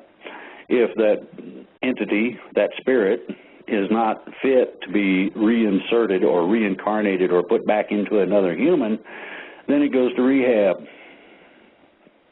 Just that simple, nothing complicated. And these are things that have been told me that I am supposedly allowed to talk about. I don't like talking about all of the stuff with ETs and spirit beings and angels and whatnot, because I don't feel it my place, first of all. Secondly, our first mission is to clean up our own nest. We have taken a giant dump in our own nest, and we need to clean that up first.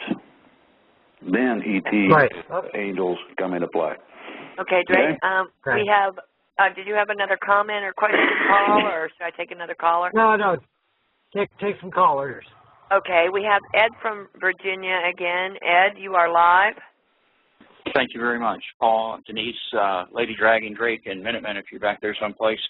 I have a couple of things. One is a couple of quick suggestions. I have an announcement and a request of Drake.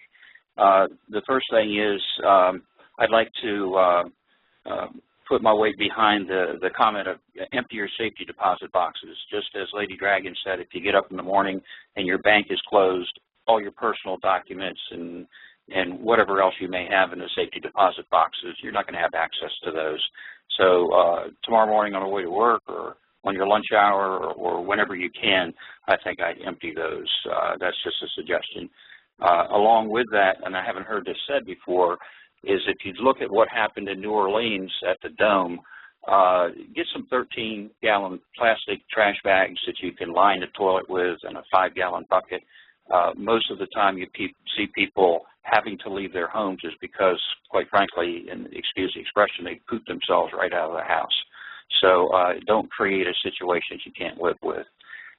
If I may, I'd go on to the announcement. Inspired by Lady Dragon, I'm launching Project Exposure. And the purpose of that project is to expose those people who are sending false messages, trashing other people. It's a professional organization, folks. These people have been in business for a long time. They're very, very good at what they do. They descend on a situation and misdirect information. They use deception, confusion, denial. They divert your attention, and pretty soon you're not sure what your name is when they get done with you. And I intend to track these folks down, post their names, their addresses, and their pictures on the internet so that they can no longer operate anonymously and trash people, such as the fake message from Drake that appeared. All they are trying to do is to suppress the truth. And I think it's time that somebody stood up to them. And I will tell you that in this revelation of truth, there is no need for false messaging and trashing. If you see that in anyone's email message, I think that the answer is, if you can respond to it, is get a life and stop blocking the truth. You can just reject that out of hand at this point in time. We've gone too far with the revelations to put up with trashing. So let's look for positive comments, and if they're out there with false messages, interfering, and they'll use these things. They eavesdrop, they will interfere, alter states of mind, perpetuate ignorance, deceive, hide, divert, and then if someone's still standing there, they will threaten, warn, and if not, if they can't get away with you with that, they're not adverse to murdering people. So I'll say it. I believe it to be true, and I intend to just close that. Thank you, Ed. Thank you, Ed. Well, Ed, real quick, would it be okay if we got a hold of you after the show? Yes, Denise has my information. Yes, you're probably going to need to send that to me again, Ed, at onefreepeople@gmail.com. Denise, I have it. I'll give it to you after the show. Oh, you have it, Lady Dragon? Thank you. And thank you again, Ed, for your comments. And I Always think Drake has pleasure. the number. Okay. Thank you, Ed. Thank you. Okay. We do have Gene from Nevada. I think we have Gene from Nevada here. Oh, yeah. Gene, are you still with us? I am. Okay, Drake, you're live with Drake. Hello, as a fellow vet in West Virginia, and which is where I live, I happen to be in Nevada. Congratulate you on your efforts, and I wish everybody would think logically about the timelines. If you play checker, chess, or footballs, you can't tell how long the game's going to last until you see what your opponent does. And this is not a unilateral event. So lighten up on Drake and go figure out something you can do to help, like talk to your congressmen and senators. I would also like to bring the attention and try to link, and I'll call you, Denise, about this, hooking up with Dark Cabal, which the White Hats, which has done a lot of the background stuff. They're law enforcement, both from U.S. and Europe. A lot of people you wouldn't think are under house arrest. So there is stuff going on, just like Drake said. Roosh is working on Glass-Steagall and his website, which I want to get, and also a project that it can employ $5 to $6 million called NWAPA, which helps recharge aquifers and depleted farmland. My question for you, Drake, is there's this parallel government on continuity of government housed at Mount Weather, Raven Rock, Camp David, Cheyenne Mountain, and Denver Airport, and Offutt Air Force Base. Is this a parallel effort to make these changes and arrest?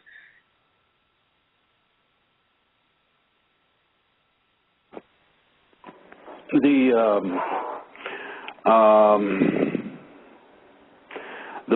basis the basis of a parallel government has been kept as an emergency reserve sort of thing.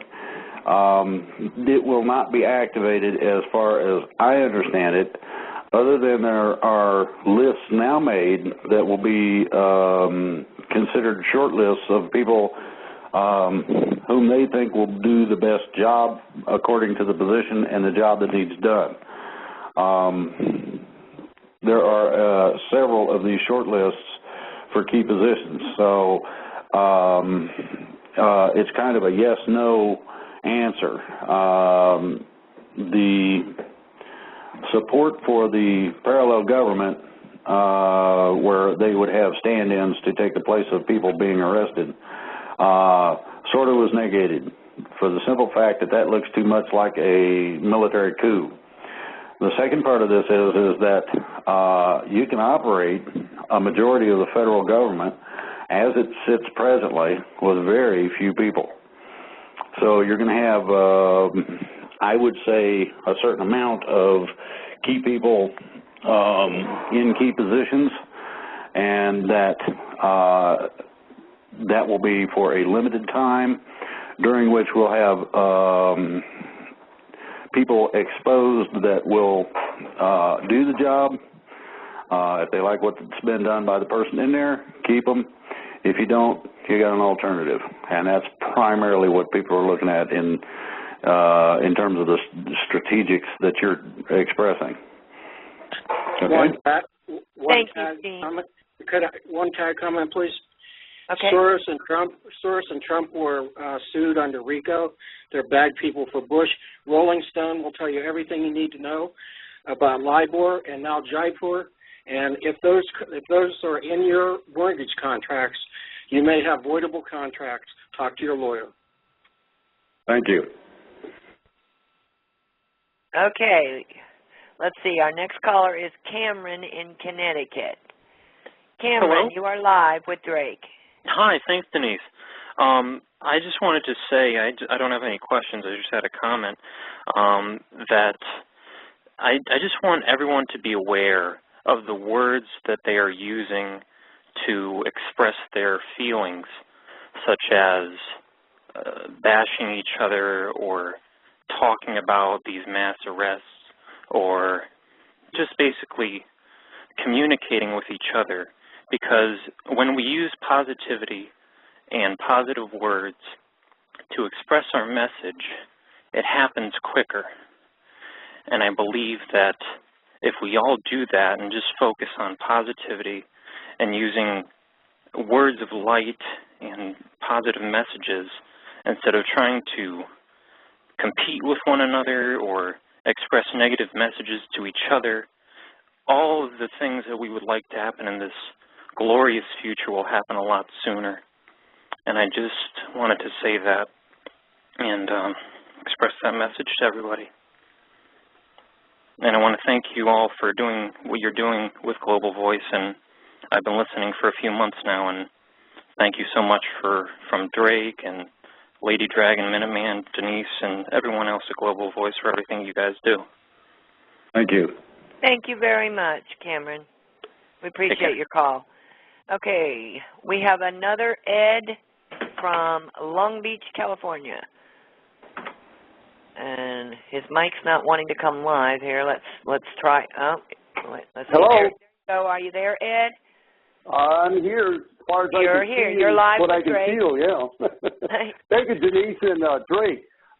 Drake, I called you back on June 17th on Sunday, and I was informing you about this is a little bit of information tidbit here I was going to relate to you when you had mentioned Rosalind Peterson. Well, I sent her out the information about what we're doing down here on the chemtrails. If you remember, we talked about that briefly on your show the last time. And we're having positive feedback. I'm getting a lot of answers on my email from different people that they're actually making this happen not only across the United States right now. It's happening for real. It's not happening.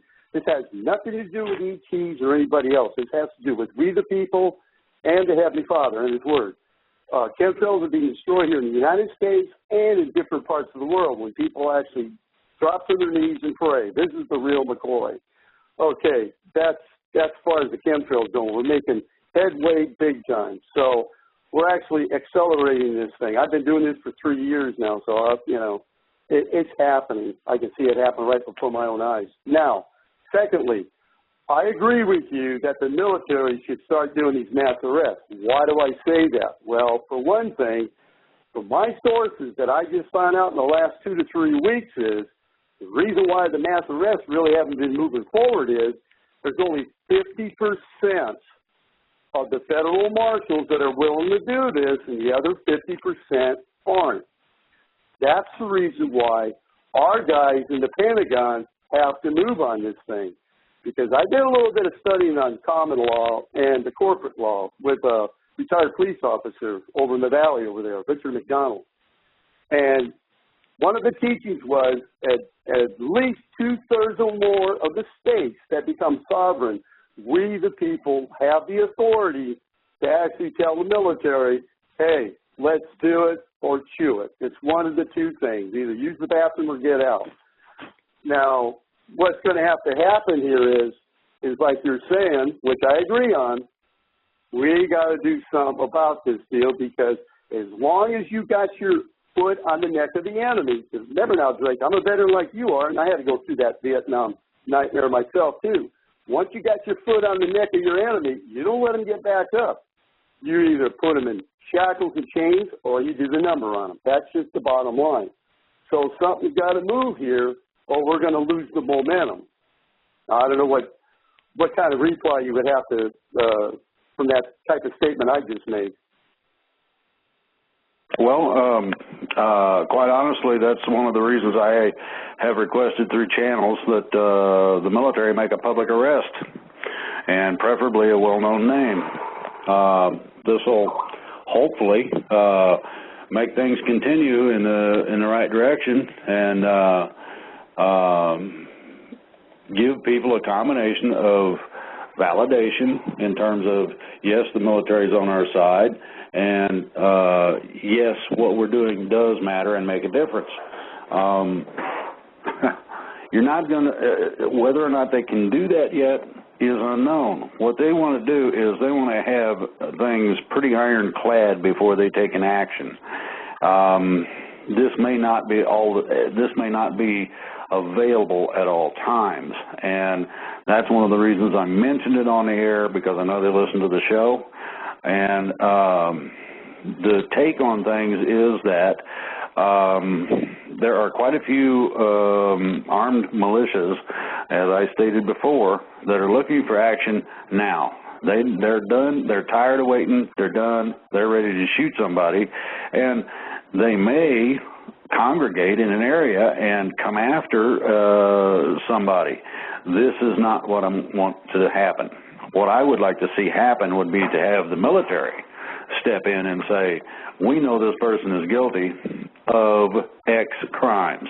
It could be a laundry list. But taking them into custody publicly, doing the little perp walk, and I don't mean to a sheriff's car, I mean to a paddy wagon, will make all the difference in the world. And there are several that they can choose from who are disobeying the Constitution, which is treason, according to their office, according to their oath of service, etc. So when you get down to it, I'm looking for these actions, and I would hope everybody else is too. Next question. Okay. I'd like to thank our caller for his questions. Let's see. Next we have Nemo, if he's still with us. Nemo has been disconnected on numerous occasions. Let's see. Nemo, you are live with Drake finally. Hi, how are you, Drake? I'm good. You, sir? I'd just like to say thank you very much for everything you've done and everyone that's helping you and everything. Thank you. I just want to bring like two things. It's how I'd like to know how, for the listeners as well, how Social Security numbers are used to enslave the people. Well, it's used as a federal identification number, which is not what it was intended to be. It's also the number of your straw man account. So there is some validity to it in both tracking and in the account itself. Personally, I have asked that question of people, and they have told me that the process is going to be put back into a private format. In other words, Social Security numbers may not be used for anything or any purpose other than Social Security, and that alone. The understanding goes to the extent of having a personal ID number, which would be your driver's license number, which would designate who you are. That would be a different deal, and I don't have a problem with that. Okay? Yeah, it's just because I'm the type of person that looks at everything basically like as a puzzle. And with all these ties to history on like clues, like that our founding fathers have left behind for us. Have you ever seen the George Washington Monument in Baltimore? Yes. Yeah, I'm sitting outside of it right now, actually. I wish that all the callers had a chance to look at it, but it's a huge shot tower, and George Washington is literally holding like a scroll or a bill. I would say it's the Declaration of Independence with he's got like a backpack with a whole bunch of other bills on the back. But do you think that like basically that this is what like a clue that he left behind for us, that like that these people have just like took over our independence and everything? Well, you've got a lot of symbolism, and I mean a ton of it. And it can go any direction you want it to go, depending on how you, what take you look at it with. A lot of people will say, oh, secret society this, or evil that, or my goodness, would you look at this stuff? Basically what you're dealing with is, in some cases, and I don't mean all of them, but some cases, you have a combination of assumptions.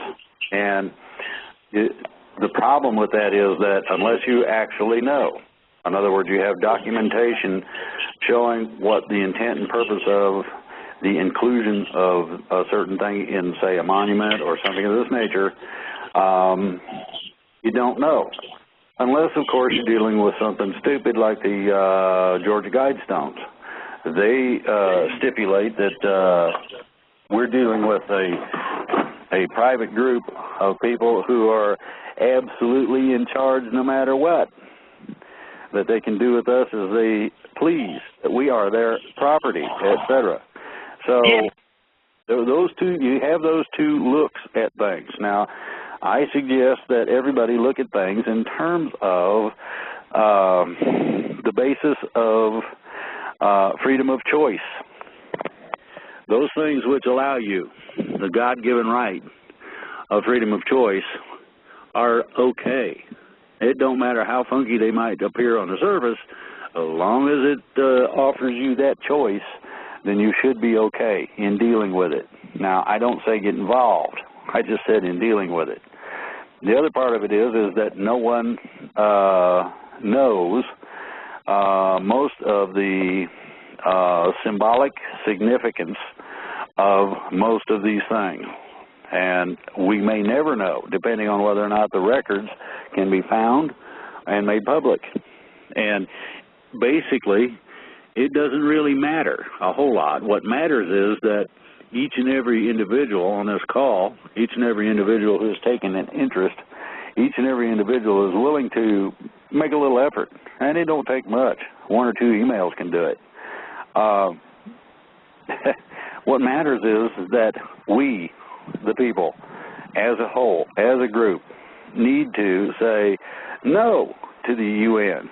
You ain't in charge. You don't own this country. It belongs to we, the people. You don't like that, go somewhere else. The same is true of these people who would financially suppress us, technologically suppress us, just because they can and they think it's funny. I'm not a joke, and even though some people would like you to think so, and I can be funny at times, I take a lot of things extraordinarily seriously. And the seriousness is this. This is our last chance, ladies and gentlemen. you don't get another one. If we do not win this, and we're winning, if we do not totally, completely win this, forget it. You just got yourself a trip in a boxcar to a FEMA camp. You get either re-educated or terminated, depending on whether or not you might be useful. Just that simple. No ifs, ands, or buts, no questions, no nothing. It's just that simple. When you're dealing with that kind of gross evil, you have to be aware of it. And you might be the most nonviolent, conscientious objector on the planet, and yet I've seen people who had nothing but a machete go up against machine guns because those machine guns were being fired at a friend of mine who had the courage to never pick up a weapon. Wow. These people couldn't even speak the same language. Now, that to me, therein is value in freedom and the knowledge of what it means to be free. And those were lessons I learned on the battlefield that you don't get anywhere else. So, you know, I'll let that answer fly. Okay. Well, thank you, Drake. Brian, New Jersey, you are live with Drake. Brian in New Jersey. Yeah, I'm here. Thank you. Hey, Drake. So there are many people among like the awakened masses talking about forming like a collective group, finding a constitutional lawyer of sorts, preferably one aware of the extent of corruption that's been going on with the planet, and all together, basically kind of riding the coattails of the Neil Keenan suit. But you know, altogether, if we got like 50, 100, even 1,000 or more filing suit against the corruption that's been going on the planet, if nothing else, it would get media exposure. And if we did do it and it went through, you know, investigations would obviously have to be done. So I'm just wondering, what's your opinion on that? Do you think that's something worth going for? Yes, it is. Now, I'm going to suggest that you modify what you're doing. And I would suggest modifying it in this manner. There are a load of investigations supposedly going on. The investigations are into a combination of finance, legalities, illegalities, who did what to who, and that sort of thing. And they're all over the planet. And my suggestion is that everybody who might want to be a part of or associated with such a group, find those people who have a talent that can be used, be that writing or research. Look into these things. Make sure that you make a comprehensive report. Take one small group, say, and say, okay, J.P. Morgan Chase and the Vatican money laundering, use that as a title and run with every little piece of information you can get. Contact people that are directly involved in the investigation and express to them that you're willing to help. What do you need? How can I help you? There may be, in some cases, no way to help them. They may be at a point where they would like to do certain things and it's in process and we're going to have to wait. Well, if they're needing documentation, ask them whether or not they've filed the Freedom of Information Act. If not, offer to do so. There's a million different ways. Filing lawsuits. All it takes is an affidavit of truth to culminate legal action. It's within that, after you present your evidence, you then can make suggestions as to what might be done to take care of the problem, the individual involved, and whatever the situation is. So, yeah, it's any kind of involvement in straightening out the mess would be much appreciated by somebody at some point. So, yeah, go for it. Thank Sweet. you, Brian. Thank you. Thank you all. I appreciate it. Okay, thank you very much. Okay, we have Jacob in Ohio. Hello? Hello, Jacob. You're on live with Drake. Hi, Drake. I had a question about public education. I realize what is being taught. I mean, I woke up like in March this year, and I started to realize that some of the science and history that's being taught to us in public education is just flat out cover up and BS. And I was wondering, is anything going to be affected within the next coming months, so much so that, you know, my junior year or high school will be completely changed in any way, or public education system? It could happen that quickly. The problem that everybody's going to have to deal with is the quality of the education and its content, as you stated. I look at my father's 8th grade science textbook, and he, in today's world, he would have had an associate's degree in applied science of electrical engineering in the 8th grade. So, if you take a person, and I'm talking about the average person, not necessarily a genius, but an average person, and you school them correctly, the idea of grade school, and then middle school, and then high school could be changed so that when a person graduates high school, they could have an applied science of whatever in an area that they both have talent and interest in. Now, if you take somebody that's talented, say electrical engineering, they're talented and they have a great interest in it, and you offer them the best education in that area possible, you're going to start turning out qualified engineers at a very early age. Now, one of the problems with education is that it does not allow for imagination and drive. And those are the two critical points for anyone to be successful in any kind of a new endeavor, no matter what it is. And we've got a load, and I mean a large load, of new technologies that are going to be disclosed soon. So it's possible that things could happen rapidly enough to change some things. If you have a well-rounded education, a basic well-rounded education, at your point in being schooled, then what you could look forward to is going from that basic education into a specific area. And they have placement tests at vocational technical colleges, which gives a combination of your interest, your talent, your life experience, and the best fit in terms of what general area you might want to go into. And these things are extraordinarily accurate. And my suggestion is that they start administering these to everybody that's in education. I don't care what level. I don't care if you're in college or what. It doesn't matter. So that they can find a general direction in which a person is a combination of talented and interested both. You can't beat that. There just is no way that you can beat the end result. You end up with a person that's still enthusiastic instead of tired out. You end up with somebody who wants to go to school instead of wanting to stay home.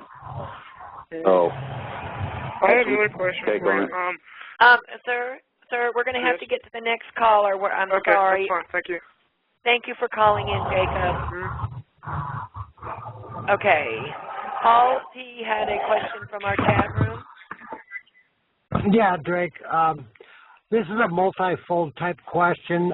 People want to know why you are not on mainstream media, doing PR work and putting this information out, which also ties into, people have this expectation that this will be plastered all over the news.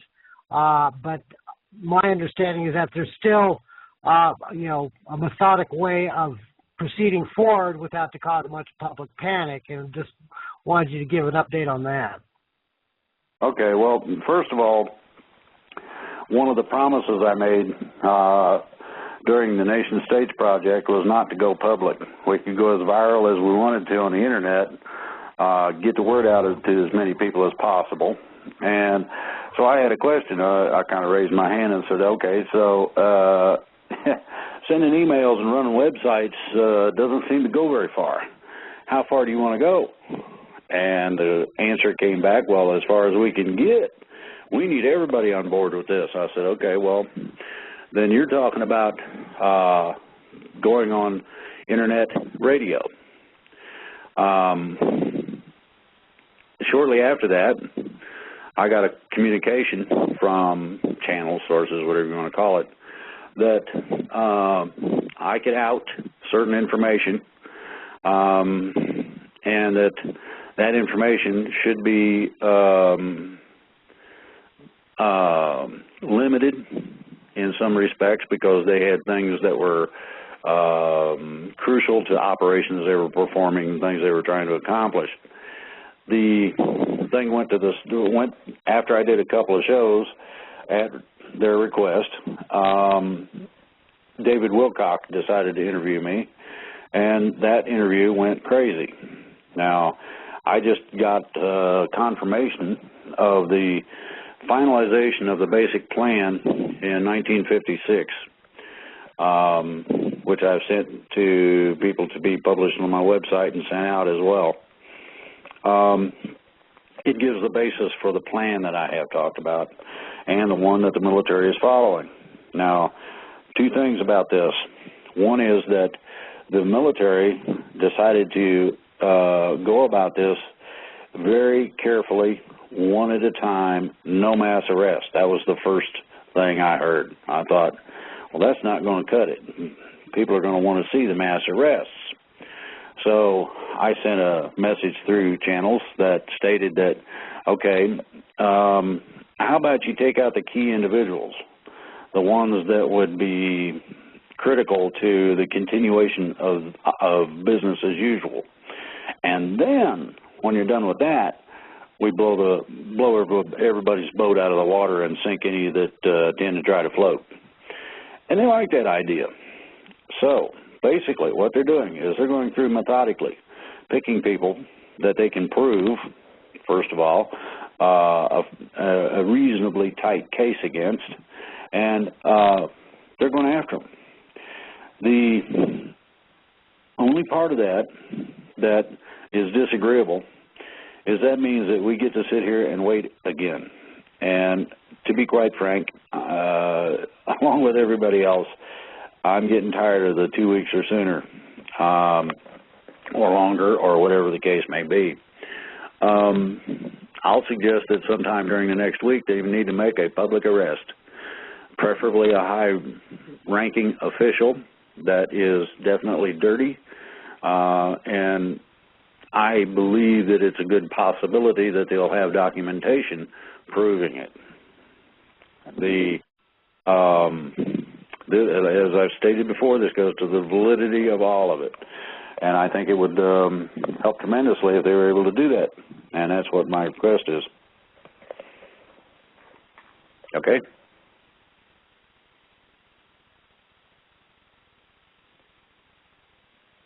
Okay, Drake, are you with me? Yes, I am. Okay, we have Firebird from South Carolina. Firebird, you're live with Drake. Hey there, my friend. Got a question for you. You might not be able to answer, but I'm going to ask it anyway, regarding J.P. Morgan Chase and the fact that they hold the accounts for SNAP, otherwise known as food stamps. Do you have any information on that, given a lot of us, our household included, are on food stamps? Yeah, I can give you some information. That is a direct debt-oriented product, and between the time that your cards are recharged and the time that you end up spending it, they make interest off of it, which is theirs to keep. irrespective as to who holds that, the whole idea in terms of food stamps goes back to the Great Depression and the bean line. What they've done is given people the instant gratification, instant satisfaction of being able to go get something to eat in a relatively efficient manner, while at the same time hiding the fact of the size of the problem. It goes directly to employment, etc. Now, the things that are of base necessity, you can look at food stamps, you can look at Social Security, you can look at retirement benefits from varying different agencies and whatnot. What you'll find is that the intent is to keep these things basically functioning for at least a short period of time. Now, by a short period of time, that could be a year, could be 2 years. That specific information as to a time frame has not been given me. Now, this does not necessarily mean that at the end of a given time frame, it's all going to come to a screeching halt and everybody goes hungry. The idea is to make sure that people are able to feed themselves and take care of themselves, if possible. There are people who are disabled to the point where they cannot. Those people will be taken care of. So if J.P. Morgan or whomever might have a serious problem, if they're getting their funds for the food stamp program from the Federal Reserve banks, then things are going to change. It would be impossible for me to consider the fact that the collateral accounts, which are intended to be used for humanitarian purposes, would not come to bear in terms of making sure people could at least eat. So I hope that answers the question. I can understand that. The reason I had asked is because apparently J.P. Morgan Chase is in a lot of trouble, and we know they are the ones that hold the account for food stamps. They back the money that puts the money into the accounts. My household has it. So do a lot of people. So do a lot of people in my neighborhood. What I was trying to find out is, okay, is this going to be affected by what's going on in the financial system? Because a lot of us depend on that. Not as much as everybody is afraid of. Okay. That's what I wanted to find out so that I can pass that information on to my neighbors and people that I know to let them know, okay, look, this is may not be as bad as we've been hearing that it will be. Exactly. I'm trying to get as much information from you and other sources as I can so that I can do some good, same as you do, and get it out there. Okay, look, this is what's going on. This is what information I've got. Here's some resources to go look at. I think the best situation would be to have a plan B. Well, right, understood, however, we don't. Well, we're barely making it. Well, that's not altogether true. Food stamps could go in the trash and not affect your capability to go down to the local grocery according to the number of people in your household and get enough food to eat for a week. You see what I'm saying? The structures of things are going to change. Now, how drastically, I don't know. But I do know that there is no intent to cause problems in the changes. So that should pretty much, give you an idea that they're not going to just turn you off and let you starve. That is not going to happen. Thank you, Firebird. Thank you very much. Trying to find out. Okay, thank you, Firebird. Okay, we have Kathy from Michigan. Kathy, you are live with Drake. Okay, can you hear me? Yes, we can. Okay, hi, Drake. Thank you for taking my call. I was wondering on the issue with buying silver, and I know you had said to take out silver for exchange, but what about the savings account in the IRA that I would have? It's in a credit union. I mean, Is that in jeopardy? Is that something I need to take out and do something else with? I personally wouldn't trust the fact that any institution might not be closed for a certain period of time. If you have, the thing that's come up is that it costs you if you take IRA money out. Right. Okay. The other part is that my savings is only so much. Okay. Figure out what it takes you to survive in terms of 2, maybe 3 weeks at the most. In terms of groceries, in terms of gas, you know, hopefully the gasoline will still be delivered. Things of that nature, you know, simple stuff. Don't go overboard necessarily one way or the other, but I would not leave a whole lot of stuff in the bank if you don't have to. Well, this is a credit union. Well, it does. Okay, you'll have to ask the manager of the credit union how tied in with the Federal Reserve Bank your credit union might be, if it is at all. If it is an independent, then you should be all right. They should function normally. And this is the extraordinary difference between the Federal Reserve and whomever they are doing a lot of business with, and those who are independent or very, very lightly doing business with the Federal Reserve. Big difference. One will be functional, and the other will not. And that's just how simple it is. Each individual, because of the thousands of banks there are out there, need to go out and find out exactly what their position is going to be. And this way you'll know. It's not a bad idea to take some cash out as to, you know, what does it take you to operate week to week for, say, 2 weeks, 3 weeks, whatever you can afford to do, and look at it that way. Most credit unions are independent, as I've stated before, so you should not have problems. But I'm not going to say that because I don't know which one you're involved with, and it doesn't matter. What you need to do is go down, talk to the manager, find out how tied up with the Federal Reserve System they may be. Generally, you'll find that it is not very much, if at all. If that's the case, you should be okay. Okay, we're down to about so after 5 that period of time, then, will we be able to get our cash out after that period of time? Probably. Okay. All right, that's what I needed to know. That's better. Thank you, and God bless you all. Okay, thank you. Okay, we have Dan in Nevada. All right, thank you. You are live with Drake. All right, thank you very much. Here's to the Pots and Pan Brigade. I'm driving around town, so I could only bang on the side of my car. All right. I just got off my JOB, and I wasn't able to hear the first hour and a half, but I had a question in regards to a couple things. I'll try to be quick. I printed out the Pentagon wants this information to go viral, and notice to the world was delivered to the Office of Private International Law. So I printed those out, and I was hoping that was the answer to my question from last week. And I wanted to find out, is the stock market going to reopen after this whole guacamole hits the fan here in the United States?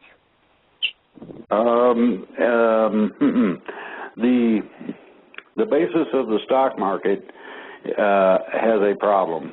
And that problem is that it's based on, in terms of the prices, multiples. This is a fancy word for cooking the books. It gives a liquidity, an extended liquidity to the individual companies that have the stock. It does not work in the investor's favor. As you've noticed, the stock market does a woolly booger every once in a while and dumps nasty things in your pocket. The suggestion I have is to find companies who have the lowest multiple, and those would be the companies I would invest in. Now, you're going to find that the bigger the company, the higher the multiple. You'll also find that true in banking.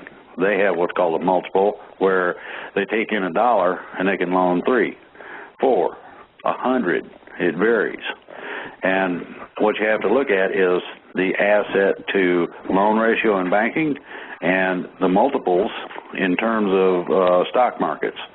The multiples are the key to the kingdom in terms of knowing where to invest. Most of the stock market right now, and it's cooked pretty good, I'll suggest a real value of between 6,000 and 7,000. Period. All the rest of it is froth on the beer, and that's basically the situation. Okay. Okay. I think we have time for one more question, Dan. Thank you for your call, and thank you for your patience in waiting. Okay. Let's see. Caller, you are live with Drake, area code 630. All right. I was holding for a while. I'm sorry I got to the end of the queue. I had so much to say and so much to ask. We got about Drake, 2.5 minutes. Drake, I'll just quickly introduce myself as a officer in the Illinois Sons of Liberty, which is the militia here in Chicago, home of Obama. Okay. I wish I knew for a fact that everything that you've proposed over the last few months and that everything that's hopefully going to be in course of action is really going to come true. I just wanted to kind of put myself and my guys out there that I know there's groups that are going to be pulled aside that are going to be asked to kind of take care of some of these arrests of the cabal in the near future. And, I'm not sure, in your rank, in your situation, and your intel level, if you know exactly who I am and where I stand here in Illinois, but I'm going to be putting myself on the roster in DuPage County as the actual militia head for this county, and my guys are going to be doing that during the course of the rest of this year before the voting season. I just wanted to kind of leave it open if you don't already know, based on the SPLC list, who we are. We are not a right-wing hate extremist group. I've been part of the Shante Sina organization for over 15 years now, which has actually helped catapult me into the position that I am in today. None of my guys, including myself, want to see any type of bloodshed. As far as I'm concerned, I'd rather have not one drop of blood nor one shot fired during this entire change. But I do want to be one of the guys that you do hand that warrant when it comes time to arrest some of the upper cabal that had to reside here in Illinois. I just wanted to kind of put that out there. And then I do have a direct question for you, sir. Okay, we got 2 minutes. Okay, hurry. I've been involved from the wayside with Tim Turner's Republic in a security position as well in here in Illinois. And based on, past conversations you've had with other people, I'm still under the assumption that you're trying to dissuade people away from the Republic for the United States of America?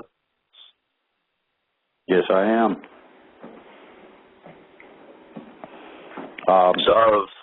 Basically, they're looking to turn everything over to the United Nations, and that's one of the problems we got. So I can't go along with that organization until such time as they change their original documentation to exclude the United Nations, and we stand as a free, independent nation. Okay. As far as I know, that is their intent. Although they're willing to work with them to a degree, they definitely don't want to give them any authority. This is bringing the country back to the people as far as I'm concerned. But, well, then they cannot have anything to do with the United Nations. Sorry, but it doesn't work that way. You cannot be slightly pregnant. I'm sorry, caller. We have 90 seconds left. Drake, did you have some closing remarks? We've run out of time. Oh, yeah, I got something. Get her done. I haven't done that one today yet. Everybody needs to be aware. They need to wake up. Read the post on my website. There's links there that explain a lot of it. I will be making posts from time to time between radio shows. The radio show is not the only place where you can get news. You got Global Voice, you got chat rooms, you got this, you got that, you got Skype. There's a lot of different ways to get the info. But the main thing, Lady Dragon too. Look at us being free. Now, Lady Dragon's got an awesome site. I've been to her site on several occasions. It is cool. You'd like it, okay? Okay, we can go over. I have 2 more people with questions or comments. They won't be on the air, Drake, but we can. If you are willing to sit in, you and Lady Dragon, for just a few more minutes, it will be back in the archive. I have like 2 or 3 more callers. That's fine with me. Okay. Thank you, Lady Dragon and Drake, for that. I would like to thank everyone for being with us. You can listen back to these last few minutes on the archive. I regret that they will not be able to listen to otherwise. Okay, let me see if we can bring in Mr. Ed Saunders again. He had another follow-up comment. Ed, are you still with us? Yes, I am. Okay. Drake, I had an experience with Navy Federal Credit Union. I don't mind naming it. I went in to take money out of my savings account. I was asked why I was taking it out. I was asked what I was going to do with the money. I was asked if I could come back in 3 days. The conversation then became a whisper. People came out from the back room, managers, and asked me the same questions, what I was going to do with the money. And I told them it was my money and I wanted to take it out. It took me an hour and a half to withdraw the money from my savings account. And this was with Navy Federal Credit Union. And so I'm not really sure that it's all that safe. And there are also indications that the credit union hierarchy has been sort of hijacked because they've gone to credit-based ratings. And I tried to refinance my house, and they said if I could come up with $16,000 in cash, they could reduce my interest rate. And I just think, well, that's my comment. Well, welcome to FEMA.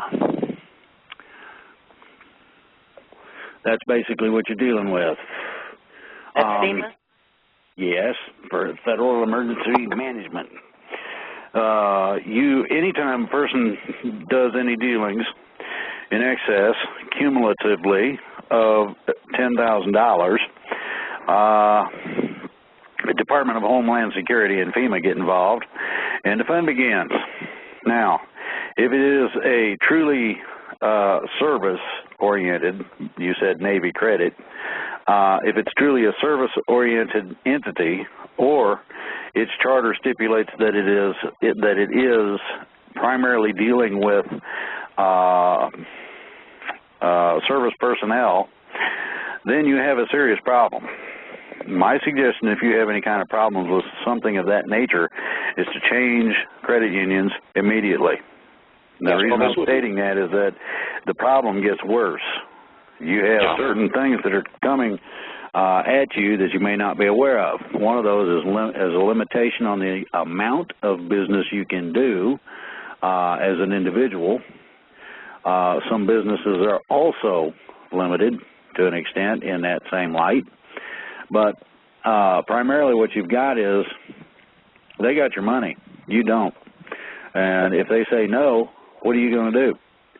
I know. And this was the Federal Credit Union in the Washington, D.C. area, Northern Virginia, the Navy Federal Credit Union. And that's one of the largest credit unions, I think, in the country. And it took me an hour and a half with a lot of whispering. They had me sit down, and people came out and whispered in my ear to withdraw my money. So I think that ought to be a warning to people about credit unions. And I did have one final request of you. You mentioned the list of the good guys and the bad guys. I'd like to know what Eric Holder's home address is so that I could get together with some friends of mine and have a little peaceful protest and outside his house and ask him to resign. Will you release the list so that if the internet goes down, individuals in different areas will be able to take action if this thing falls apart and gets nasty? I can't release that list. It's not possible. I do have access to it, but I'm not going. I wouldn't release it even if I had a ready copy. I have declined the offer to have the list in my possession because I don't want a bunch of armed people showing up trying to take it, and I do not want my computer and phone system to be hacked to the point where it becomes unusable. I'm just thinking, the last draw is drawn and we're left without communications and the thing turns nasty.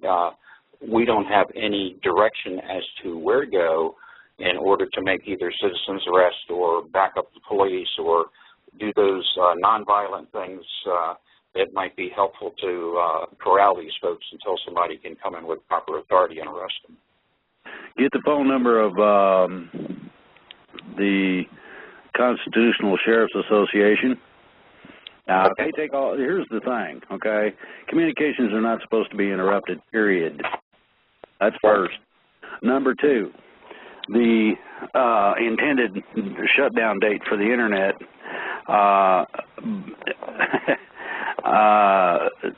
you want protesters, you're talking about whoever is affected, and it doesn't matter who. It's, you know, if a government agency shuts it down or screws with it real bad, either way, you've got the number to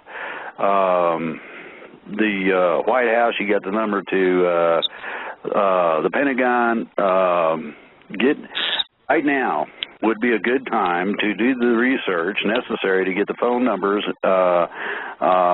et cetera, of everybody. Getting Eric Holder's address to you on an open call like this is not a good idea. That jeopardizes me and you, among other things. A small protest is also not something that is cool. You need to get several thousand to show up and occupy an area. Then you start getting results. Until you get more than several thousand protesting the fact that the man is holding office, and I'm talking in the millions, then and only then can you get what's called an honest, we hear the people, and they're demanding, and unless you want to get tarred and feathered, you need to resign, first of all, and then you need to be adjudicated. Now, my suggestion is everybody who comes to this archive, call the Department of Justice and demand his resignation. Okay. Burn their phone lines up. That's the thank best you, way Ed. to do that.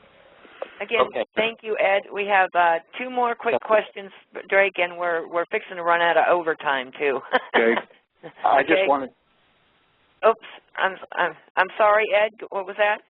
I just wanted to assure Drake and listeners, my purpose would be to protect those people until they could be properly arrested, not to do any harm whatsoever to them. I understand your intentions. Unless you have a pretty good-sized armed group, you won't be able to protect them. And you got to be ready to use those arms. And that's not a good situation. This is why I'm requesting official action by the military. They do have the capability of securing someone, both from mobs or people that would intentionally want to harm them. So that's why. Next question. Thanks again, Ed. Bye-bye, Denise. Okay. Melanie from New York, we spoke to you a little bit earlier. You're back on with Drake. Yeah. Hi. Just 1 second. I should plug in my phone so I don't lose them.